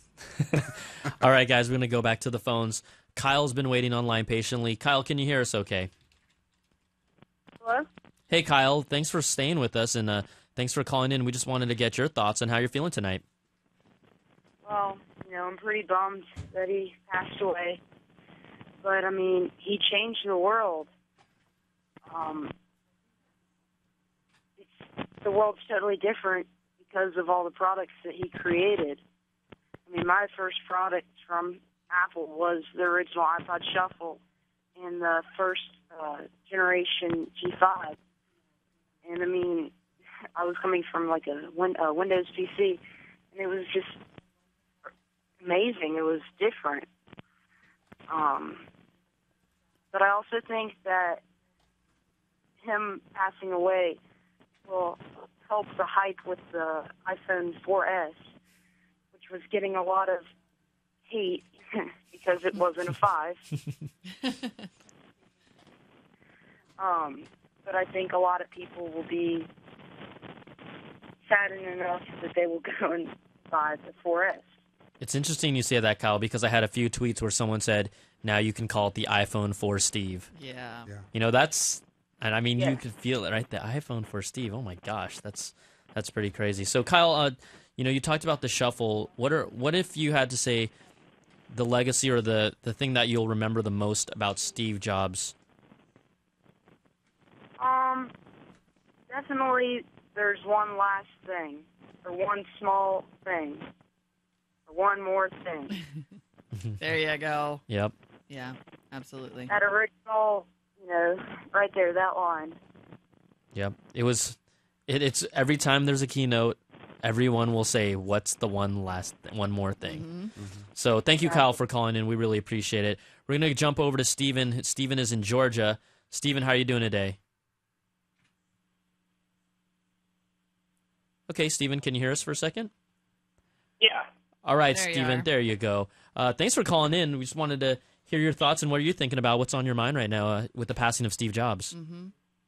Yeah, well, it's extremely sad. I was leaving work at like 8:30 and got a text from a friend of mine, and he was like, Steve Jobs has died, and I was like, that can't be true. You must be mistaken. So, I Googled it from my phone, and it turned out to be true. And it was, I walked to work, so I walked home, completely in a daze. I got home before I even realized like I was even there. So it's crazy. Yeah, what is one of the things in your mind that sticks out the most to you about Steve Jobs? Well, I have to say that it's got to be the products that he influenced. I mean, my first Apple product was an iPod, I want to say 5. That was the first one that played video, and I literally used it today. It's still my main iPod, and just the legacy that he's built based off of his products is, I feel like, what people are going to remember him as. Mm-hmm. And was the product that really captured your imagination with just the whole Apple ecosystem? Yeah, well, I remember I graduated college about 6 months ago, and I vividly remember sitting on my futon in my freshman dorm room watching his keynote for the original iPhone. And just, like, I was sitting there and I was talking to my roommate, and I was like, are you not amazed by this? Like, look at this device that he's showing right now. I mean, so I think that'll be my favorite Steve Jobs moment, is sitting on my couch and watching that keynote on my MacBook. But it's kind of amazing. Awesome. Yeah, pretty amazing. All right, thanks a lot, Steven, for calling. Now, I mean, a lot of our callers have like talked about moments, that they remember from like Steve and Steve Notes. And for those of you that don't know, I did work at Apple Retail, but I worked at the Palo Alto store, which was just a few blocks away from Steve Jobs' residence. And they would call it like the Steve store because he would come in quite often during the weekends. And so, I got a few experiences where there was one time where everyone, when you start working for Apple, and earlier in that phase, he would still kind of have the reputation of like, oh, it's Steve Jobs. Did you hear that story about him at Apple? Blah, blah, blah, blah, blah. And you'd be like, everyone would kind of be on eggshells when he walked in. And so what happened one day is that he came in with John Rubinstein, who was the VP of hardware at the time. And they came in with 3 executives from Canon. And they went up to our manager and said, we want someone to show Steve and Ruby and these guys a demo of the entire iLife suite and how it works and integrates with their cameras and video cameras. And so they came up to me and said, we'll have you do it. I stood in front of a computer with, side by side with Jobs and Ruby for over 2.5 hours, talking nonstop about the iLife suite, doing, feature by feature. He would then kind of interject and just kind of talk to the Canon execs from Japan. And the thing that stood out the most from that entire experience is, yes, he was listening, and I was kind of, I didn't feel too much pressure because at the time I was like, you know what, it's Steve Jobs. Like, let's just be normal. Mm-hmm. But at the very end, after 2.5 hours, he just shook my hand and said, nice job. And then Ruby was like, you did a great job. He was like, thank you so much. But, that's to the point of like, get the job done. Yeah. Do what you're supposed to do, represent the company. And yeah, that's what you're supposed to do. And I'm sure that kind of attitude, that kind of demeanor was carried over to his other employees. That's some of that, just get the job done. And we're not going to throw and shower you with praise, but it was kind of a fun experience. And then one other story that's kind of fun to show kind of Steve Jobs wasn't just this business guy, is he would come into the store a lot of times with his son, with his Birkenstock sandals and shorts, and he'd come in with their bikes, with their baskets. He'd walk around the store, and he was always, just having a good time. He was like, when he was there, no one talked to him because he knew he was with his son. And he went to the checkout stand in the very front, and this lady was standing next to him, and she said, you look really familiar. Don't I know you from somewhere? And he kind of smiled and smirked. That's great. And she's like, and he said, yeah, the Mac division. She's like, do you work at Apple? That's what she said. Do you work at Apple? And he said, yes, the Mac division. And so, he turned around and kind of did this little smirk and walked away, and his son was right with his arm. And then I said to the lady, you do know who that was? And she's like, who? That was Steve Jobs. And she said, oh my gosh, I've been working at Apple HR for 5 years. I just didn't realize it was him in person. And we all started laughing, but just the subtlety of how he responded to her and then just walked away, just doing my thing. It was It was awesome. It was Yeah. awesome. It was good stuff. Can you imagine? You look kind of familiar. Yeah, we have a lot of funny stories from there. I have only ever sort of passed him in halls, at events. I did have one.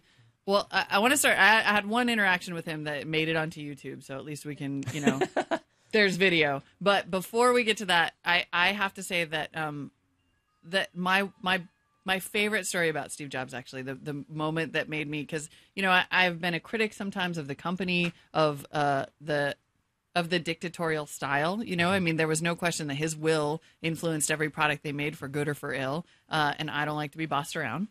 So we had our differences personality wise. But I really, there's no way not to respect what he does and what he has done.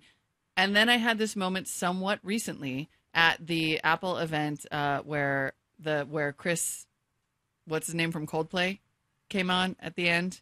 What's that guy's name? Yeah, the Coldplay guy. The Coldplay guy came on at the end. He did a presentation. It was I think maybe the iOS 5 event. I don't even remember which event it was recently. But Chris Martin. Thank you. Chris Martin from Coldplay came on at the end. That was like the big surprise at the end of this particular event. And he comes out and he's playing and he's got 2 songs and it's just like this huge deal. Like, oh my God, Chris Martin. And I think it was Steve Jobs' first appearance back since he had come back from medical leave. So it was sort of a big deal all the way around. And I was sitting very close to the front and I could see Steve Jobs behind the curtain while Chris Martin was playing his 2 or 3 acoustic songs. I mean, I think my tweet at the time was like, holy balls, it's Chris Martin. I just fainted. I mean, everybody was just like, wow. It was he exciting. Named his kid Apple. And there was Steve Jobs, though, and he was behind the curtain, and he had this look of like childlike glee on his face as Chris Martin played. And he kept, and this was the part that was so endearing that I fell in love with him just a little bit in that moment, because he kept like, he was peeking out from behind the curtain and he was looking at the people in the front row, the 2 rows of PR people in the blue shirts, and he was like this, right? Right? Like there he was, just fresh off of medical leave. Just, I mean, he's done these Steve Notes a million times. He's had interactions with all of the famous people. He's been to every concert there ever was, right? But he was excited like a little child, loving not just the music, but loving the chance to sort of give that to the audience. And it was so cute. Like he just kept peeking out and being like, isn't this awesome? It's freaking Chris Martin. I loved it. Yeah. I loved it.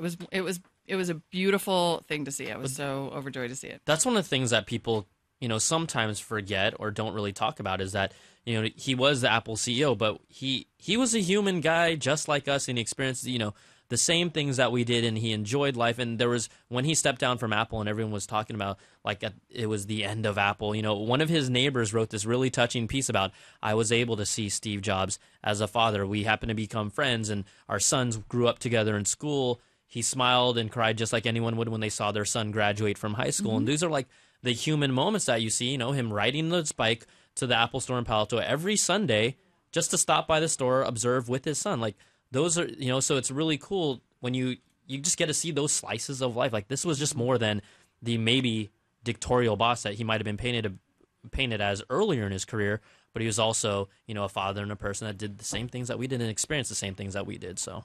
Right. And then that leads pretty well into my second Steve Jobs story, which was that I was in one of those smaller Cupertino events, and there was the question and answer period, which he rarely did. It was somewhat unusual for him to do question and answer periods in those presentations. And so I raised my hand. I don't know what compelled me, but I was sort of in the middle of thinking, like, what's your deal? How do you justify being like this, right? And so I raised my hand and I said something along the lines of, what is your goal for Apple? Do you plan to, do you want to overtake the PC in market share? Is that, tell us once and for all, is that the goal, to win the market share race? And he gave this response, which is on Twitter. One more question, and I think we're going to call it a day. Yes, ma'am. Yes, ma'am. It's me. I'm ma'am. I'm Molly Wood from CNET. I have a question actually about market share, which is sort of what we're getting at.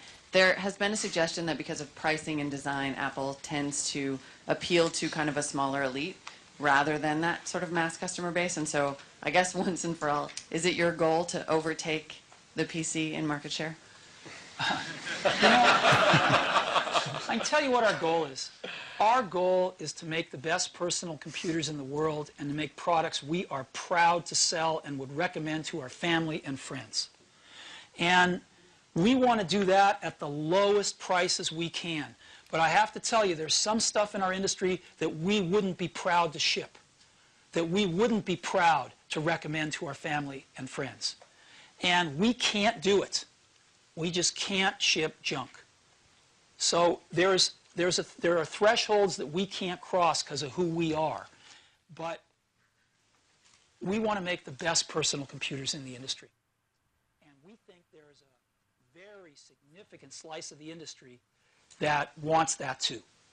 And what you'll find is our products are usually not premium priced. You go and price out our competitors' products, and you add the features that you have to add to make them useful, and you'll find in some cases they are more expensive than our products. The difference is we don't offer stripped down, lousy products. You know, we just don't offer categories of products like that. But if you move those aside and compare us with our competitors, I think we compare pretty favorably. And a lot of people have been doing that and saying that now for the last 18 months. Nice question. So that sat me right down. Yep. No, I mean, I've always remembered that answer. I felt like that was his ethos, right? He really cared about every single product that they shipped, and that was, I don't know, that was kind of like, okay, I get it. I see where you're coming from. And also the question is, who will be that guy that says, no, this is not good enough? Exactly. Like, will it be Tim Cook? We don't know how he operates behind the scenes like that, but there has to be someone there, because everyone is, no matter what, if you're not Steve Jobs, you're going to have your own ideas of what's good enough. Mm-hmm. And even when you say, oh, this Steve wouldn't like this, your standards are going to be different than the next person, no matter what. So who's really going to be that next guy? Will it be Johnny Ives, the design guy? But he's a design guy, not a feature guy. Right. Will it be Scott Forstall, the software guy? Yeah. It's hard to say. That'll be interesting to see how that plays out as well. Absolutely. And then will they find another guy that can come out on stage and have that same giddiness about the products that they're presenting? You know, with the latest. That's what was missing. You know, we talked about it earlier before you were here. Yeah. I definitely felt that was missing in this keynote. I think so, You too. didn't see anyone say, like, you guys, this is the best freaking camera in a smartphone right now. You know, just go on and on of that emotional, passionate connection. Yeah. We didn't feel it there. Yeah. So let's take a call, actually. Okay. It sounds like our calls or our phone lines are still jam-packed. Still jam and packed. Thank you, guys. Thank you for waiting Seriously. and sticking with us for so long. Let's hear what some of you have to say. All right, this call is from Moshe. Moshe from the NYC. Moshe, how are you doing tonight? Oh, hey. Yeah, thanks, I'm great. And can you tell us some of your thoughts today of everything you've heard and just some of your reflections on just what Steve Jobs and Apple, how it affected your life? Yeah, just give me a half a second here. I'm hearing two earbuds, one from you guys, one from my phone. Sorry. Okay, yeah, hey. So first of all, thanks for taking my call. Really appreciate it. As far as the keynote you guys were just talking about, I watched it yesterday like everyone else, was waiting to, looking for that enthusiasm. And it wasn't, it just wasn't there. And I suspect, by the way, my name is spelled with an E, not an A, but that's all good. As far as the lackluster presentation yesterday, I suspect that the whole crew kind of knew what was going on. And it's kind of hard when you know a friend and a mentor like that is going through that, and you don't know how much longer they have to go out and kind of pick up, where you left off under such circumstances. I think that's kind of like a rough situation. That's actually a really good point. Yeah. We were discussing this on the Stack Exchange network in the Apple chat room a little while ago, and it's apple.stackexchange. I got a chat room over there. We were talking about that, and Kyle Cronin, one of the moderators over there, he's involved in the network as well. He pointed out that there was a reserved seat, and he posted a screenshot. And if you look, like the people behind that seat were kind of looking bored. But now that we know what has happened. That seat might have been Steve's seat, and those people might have known what was going on. It's just the whole aura in that room. And just another point I wanted to touch upon as far as the presentation aspect and who's gonna pick up the keynotes and stuff. I know personally I've been very inspired by the whole presentation style that he's had with that. I'll use a word that I picked up from those presentations: incredible. He's always said this is an incredible product, this is an incredible feature. I think that Scott Forstall, the software guy, he looks like he could pick that up. Unless I'm mixing up the names, I think it's Scott, the young guy. Yes. He looks like he's able to pick up that presentation, but I really think everyone kind of had Steve on their minds yesterday. So, and those are my thoughts on that. Yeah, thank you. No, That's that was a great. really That's some great insight because And people have been wondering about that, speculating about whether that was part of the seemingly down mood, and that would really make a lot of sense. It looks like I want to get 2 calls also, but it looks like we have video that just came in from our CBS station here in San Francisco that was shot earlier outside of Steve Jobs' home. Home in Palo Alto. In Palo possibly? Alto, yeah. Okay. Okay, home in Palo Alto. So let's look Let's at take a that. look You at know, that, people guys. had to sort of gather there as well.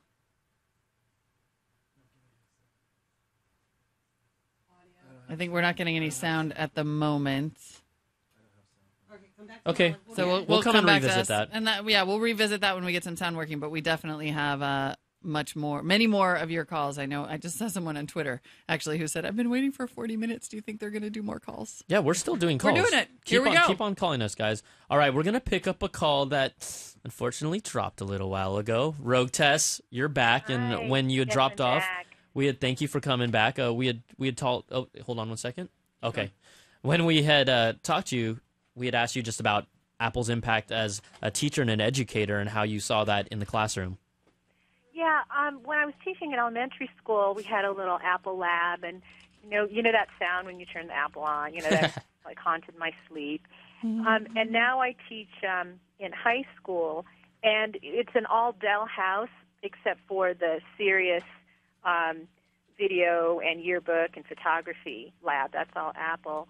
And I actually use my iPad in the classroom too, because I've got the connector that goes into the LCD projector and all of that. So it's pretty handy. I can get around any tech problems with the Dells and just kind of use my own content, which is fun. But one thing I wanted to comment on is that I think Gil in the chat room and others commented on how international this all is, and it was equivalent to Princess Diana. And I think that when we wake up in the morning, there probably will be a lot of international commentary. And it's just amazing to me that we can share it all in real time across countries through social media. And I've got CNN kind of streaming in the background muted. It's just amazing to me, the coverage of this. So is CNN actually just stopping everything and going full live Steve Jobs coverage as well? It is full bore Steve Jobs. A lot of it's been repeated. So they showed the Steve Wozniak interview again, et cetera. You guys are all, live and authentic without a lot of repetition. So that's great. But I'm feeling more optimistic. I'm real sad, but I think Steve Jobs' legacy is going to be what you've described. It's that passion and something that he's infused into the Apple identity, which is that sort of quality and perfectionism.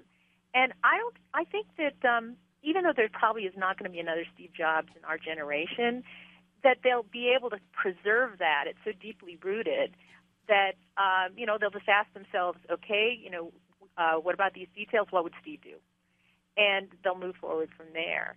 And as a fan myself, I've gotten my whole family converted to Macs. We've got 2 out of 4 of us have iPhones now, and as soon as the contract's over, we'll put another one on Verizon.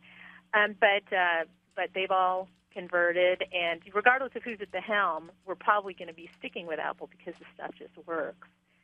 So I'm optimistic for the company, and I don't think the stock's going to go down.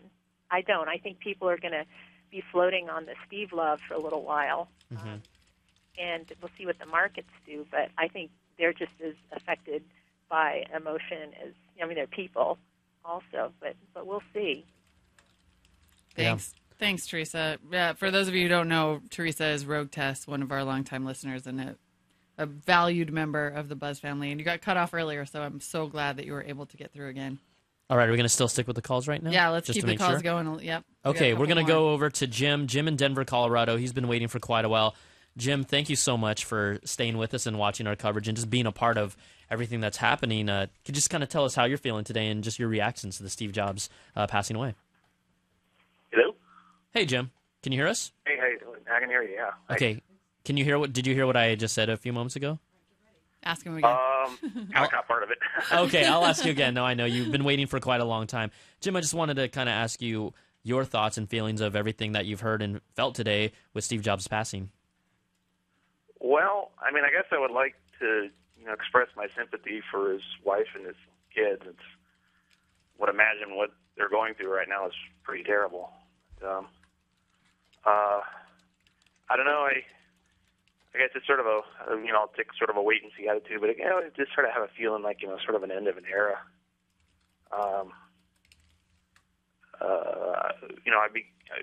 I'm in my 30s now, and I had used an Apple II from kindergarten, all the way through high school.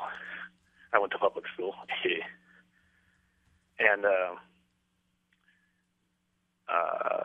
so it was my first taste of what it would like to work with a computer or computing technology. Something I grew up with and something I got really used to, and it definitely influenced my career choice. And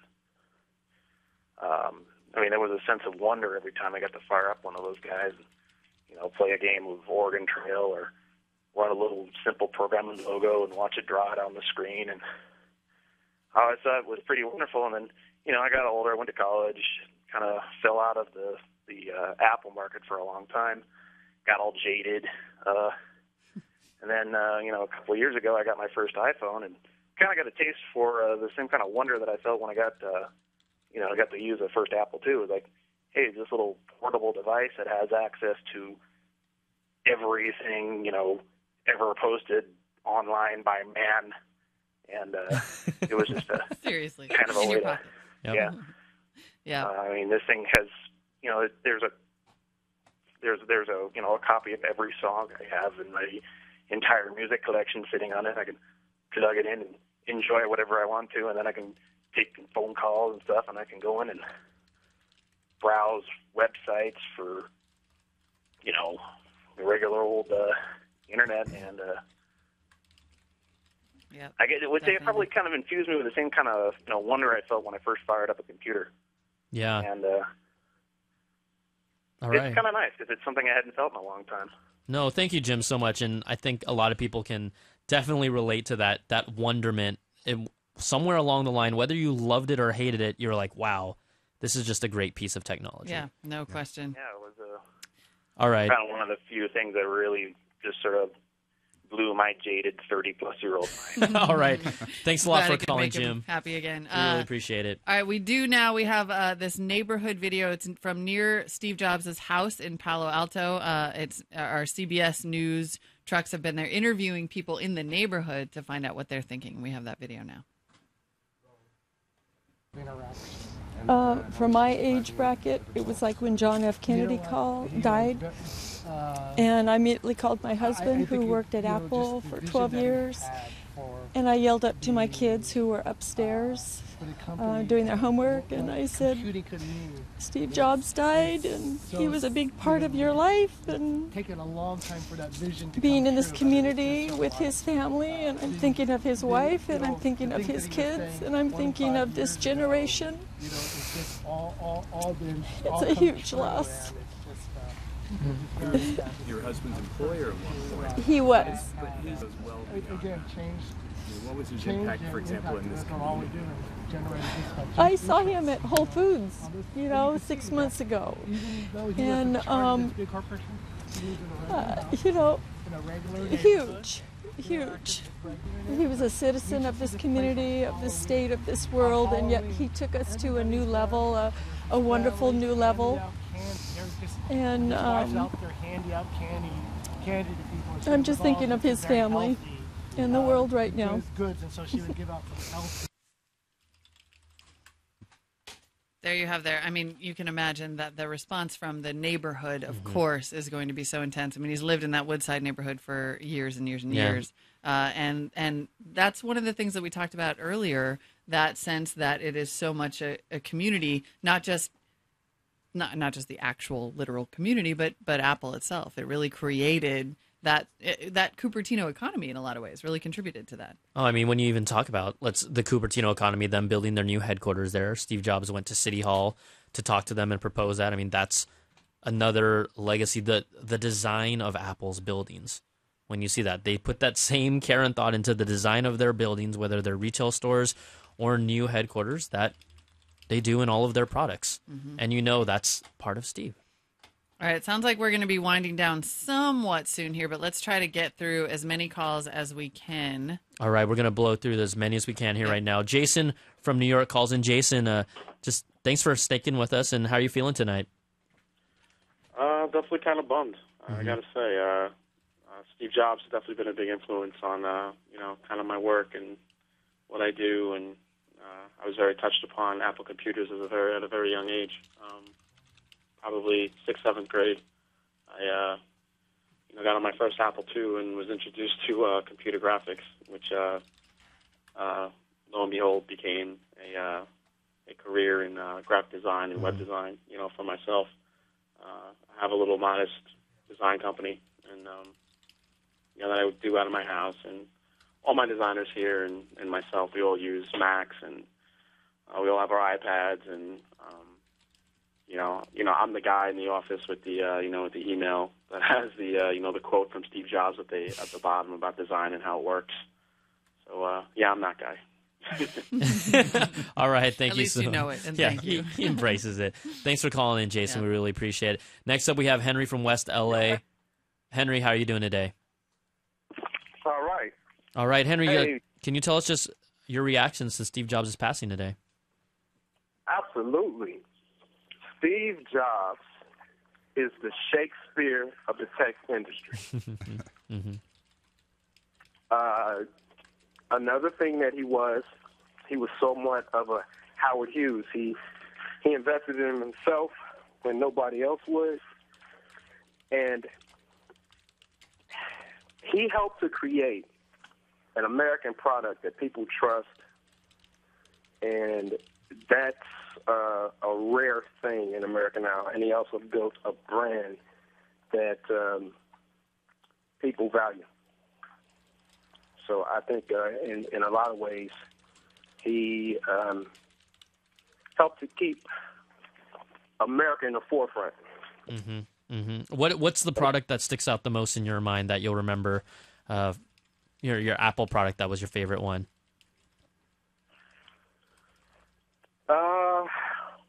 You can't say all of them. I can't say all of them, but I will be specific with the ultimate production studio, the Mac Pro. Definitely. It was a That- powerhouse and a beast. It's a necessity when it comes to music, art, anything creative. Apple's at the center of it. Absolutely. All right. Thanks so much for calling in, Henry. We really appreciate you hanging with us tonight. We're going to jump over to Dylan. Dylan's calling us from Ohio. And Dylan, tell us how you're feeling today. Dylan, can you hear us okay? Yeah, I can hear you. All right. Great, Dylan. We just wanted to ask you, you're calling us from Ohio, and thanks for sticking with us. How are you feeling tonight? Definitely very, very sad. I mean, the world has obviously lost a very important person and somebody who not only revolutionized the personal computer for everybody, but revolutionized technology in general, and in a way changed how we communicate and interact with each other on a global scale. And I just wanted to make the comment, I haven't heard anybody else say this, but I really, really hope that Steve Jobs makes it into our history books, because I feel like students and future generations and even in school now need to learn what Steve Jobs did, and I think they need to teach about him in the same way they teach the things that Thomas Edison did, because he changed our world just as much. No, excellent. No, that's a really good point. Thank you so much for calling in, Dylan. Thank you for that. All right, our last call for tonight. Guys, we're going to close up the phone lines, but this one comes to us. This is Kenneth. Kenneth, how are you doing tonight? Yeah, fine. How are you? Fine, thank you. Kenneth, just tell us your thoughts and feelings about just hearing Steve Jobs passing today. Well, actually, my name is Ken Martin. I'm an artist on iTunes, and I was like, hey, Okay, I think Kenneth. I think we're gonna put you on hold, but we'll figure out what's going on later. I guess we have one more call. Yeah, one more call that we'll finish up with. Corey. Corey's calling us. How are you doing, Corey? I'm good. How are you guys doing? Fine, thank you. Corey, could you just tell us your thoughts and how you're feeling tonight after hearing about Steve Jobs? Very shocked and surprised about something like that. This is really, to me, basically he was the Thomas Edison of our era. In the end, I mean, he literally. We hear about some of the great people, Thomas Edison, Henry Ford, who did so much, in 1800s and 1900s. But Steve Jobs actually did, change the world and put computers into our homes. So from the larger, Mac to just the tiniest of computers, such as the iPhone, and has really revolutionized technology all over the world. And literally, it's just it's almost hard to say, being in technology, it's how much he has done, and we've really lost a huge icon today. We really have. Yeah, no, thank you so much for your calls. So we're going to close up the phone lines. Thank you, everyone, for calling. We really appreciate it, and just sticking with us and just kind of expressing how we feel all together. Yeah, we just know through the internet. And we know it's late. It's late on the East Coast. We had people saying it was 4 a.m. where they were, and they were hanging with us, and we really appreciate that. Yeah. We're going to go to a couple last videos here before we end. We really wanted to get to this is just an amazing interview. This two great titans and competitors meeting on stage at All Things D, Bill Gates and Steve Jobs, in conversation. A couple of those highlights before we come back and say goodnight. History books already said, kind of thing. But what's the greatest misunderstanding between you and your relationship and about each other? What would you say would be this idea of catfight, this idea of which one of the many? We've kept our marriage secret for over a decade now. Canada, that trip to Canada. Mm-hmm.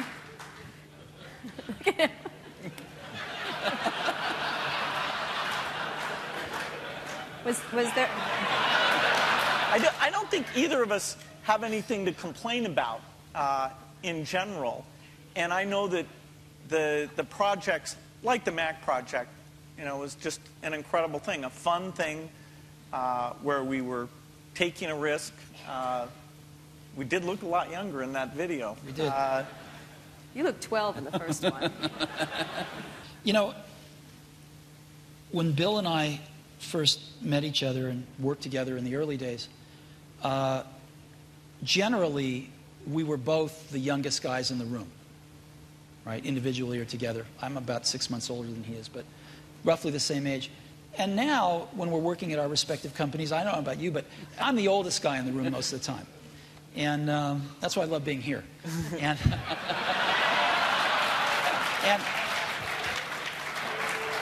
so happy to oblige.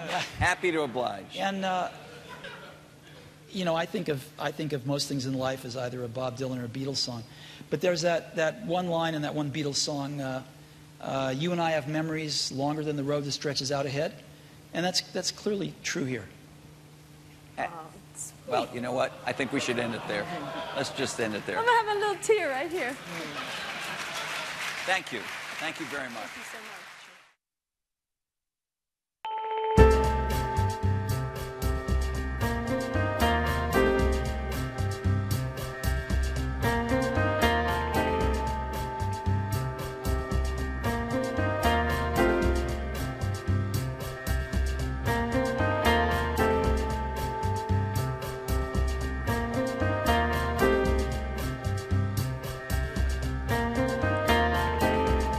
Great moment there. see him swallow a You little noticed, tear yeah, there. he felt that when he said that. He meant it when he said that. Yeah. So that was great. No question. So that's pretty much going to wrap it up for tonight's live coverage. But we want you guys to know that we will be back tomorrow with more live coverage because obviously, some of this news is just making its way across the world, and we'll be back with more. Brian Tong will be here tomorrow morning at 6 a.m. Pacific time, 9 a.m. Eastern time with Brian Cooley. I will be not here, not because I'm the wimpy one, but because I'll be bouncing around. I'll probably be in the building as long as I'm standing. I'll be on the CBS Early Show and your local CBS affiliates starting at 2 a.m. Pacific time. So, if you're watching the news, you can see that there. And then we will just have, basically this is how we do it now. We have CNET coverage and CBS coverage hand in hand. Got a lot of content that we can show off, But we're going to be back. Calls, your videos, and the Apple stores are still a low destination location, even right now, kind of the mecca spots to go to. And so this is live outside of the San Francisco store. There's still people there in the store. It's 8:30. They typically close at 9 o'clock, if I recall. And people are going to still be stopping by, putting down their notes and dropping flowers and just remembering Steve Jobs. So you can see even just a little bit on the side that the stack or the row of candles has just grown immensely. And again, people walking by don't realize, wait, what just happened? And then it kind of comes together. They stop and pause, take a breath, and then take a picture and then say, okay, I was there. I was there. I was there. I'm going to go walk over there after this.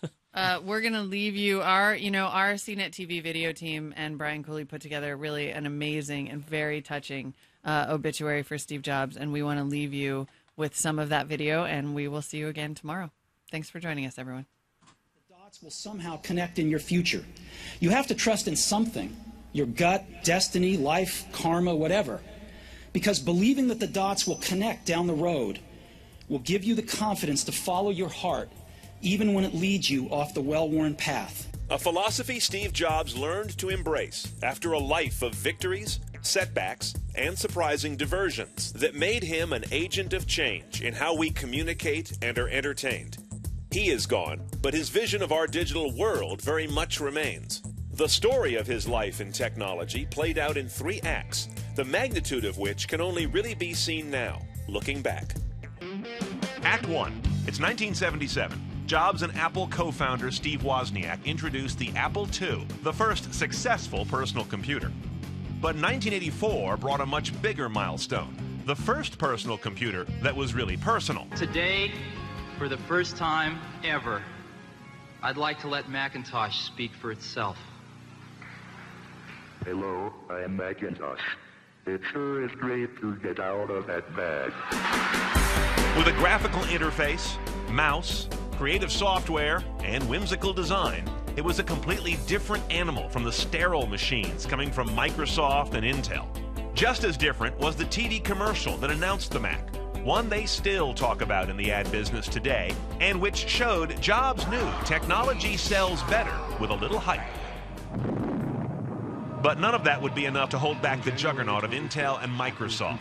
And the difficulties Apple faced in growing the Mac business led to Jobs being shown the door at his own company in 1985. I was basically fired from Apple when I was 30. That was difficult when it happened, but maybe the best thing that ever happened to me. Act 2. Shortly after Jobs' ouster, he founds Next to produce a new kind of advanced workstation computer that runs on an object-oriented software architecture, which would become the basis of a dramatically new and better Mac OS years later. Similarly telling was the design of the Next machine. Stylish, austere, and breaking convention. Sound familiar? In 1986, Jobs also acquired the graphic arts division of Lucasfilm, turning it into Pixar, the studio that mainstreamed animated features, and can boast that its films deliver the highest average gross revenue of any studio in the film industry. But in classic form, Act 3 was Jobs' biggest. He retook the helm of a nearly bankrupt Apple and introduced the iMac the following year with what was the first of what we now call a Steve Note. iMac comes from the marriage of the excitement of the internet with the simplicity of Macintosh. It was the first personal computer designed around the internet. What Bill Gates and Microsoft were to the PC era, Jobs was about to become to the internet and eventually mobile era. We got a lot of incredible stuff to show you today. His presentation skills at events such as Macworld would become legendary examples of showmanship and star power in industry. It's really beautiful. This is what it looks like. Detractors would deride Jobs' hype as a reality distortion field, but the iMac worked, and Apple began to turn around. But Jobs' single biggest course change for Apple was not a computer, but the iPod. What is iPod? I happen to have one right here in my pocket, matter of fact. There it is, right there. Introduced in October 2001, it was small in size, spacious in capacity, and looked good.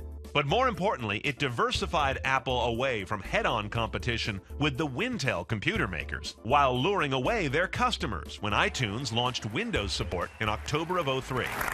I'm here to report to you today that this has happened. Apple began to rewrite the music business, become a major media player, and got its first taste of market dominance. But in terms of financial success, nothing tops the Apple product that was built on the shoulders of the iPod. Today, Apple is going to reinvent the phone, and we are calling it iPhone. But Jobs and Apple showed an uncanny ability to once again get the formula right, appear the originator, and make a piece of advanced technology seem simple, magical, and fashionable. With that same DNA, the iPad arrived in April 2010. We'd like to show it to you today for the first time, and we call it the iPad. And again, legitimized a category that other companies had only nibbled at the edges of for years. It's so much more intimate than a laptop, and it's so much more capable than a smartphone. Apple has had its share of flops, but they mostly pale compared to its hits. And there were always notes of hubris around the latter-day company, seen most in Jobs almost dismissing documented problems with the iPhone 4's antenna. We think it's affecting a small percentage of users, and we think some of that problem is inherent in most every smartphone.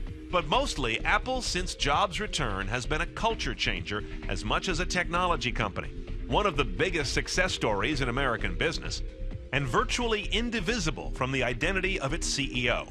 And it seems right that the best epitaph for him might be found in the words of an Apple TV commercial that wasn't really selling anything except Apple. And while some may see them as the crazy ones, we see genius. Because the people who are crazy enough to think they can change the world are the ones who do.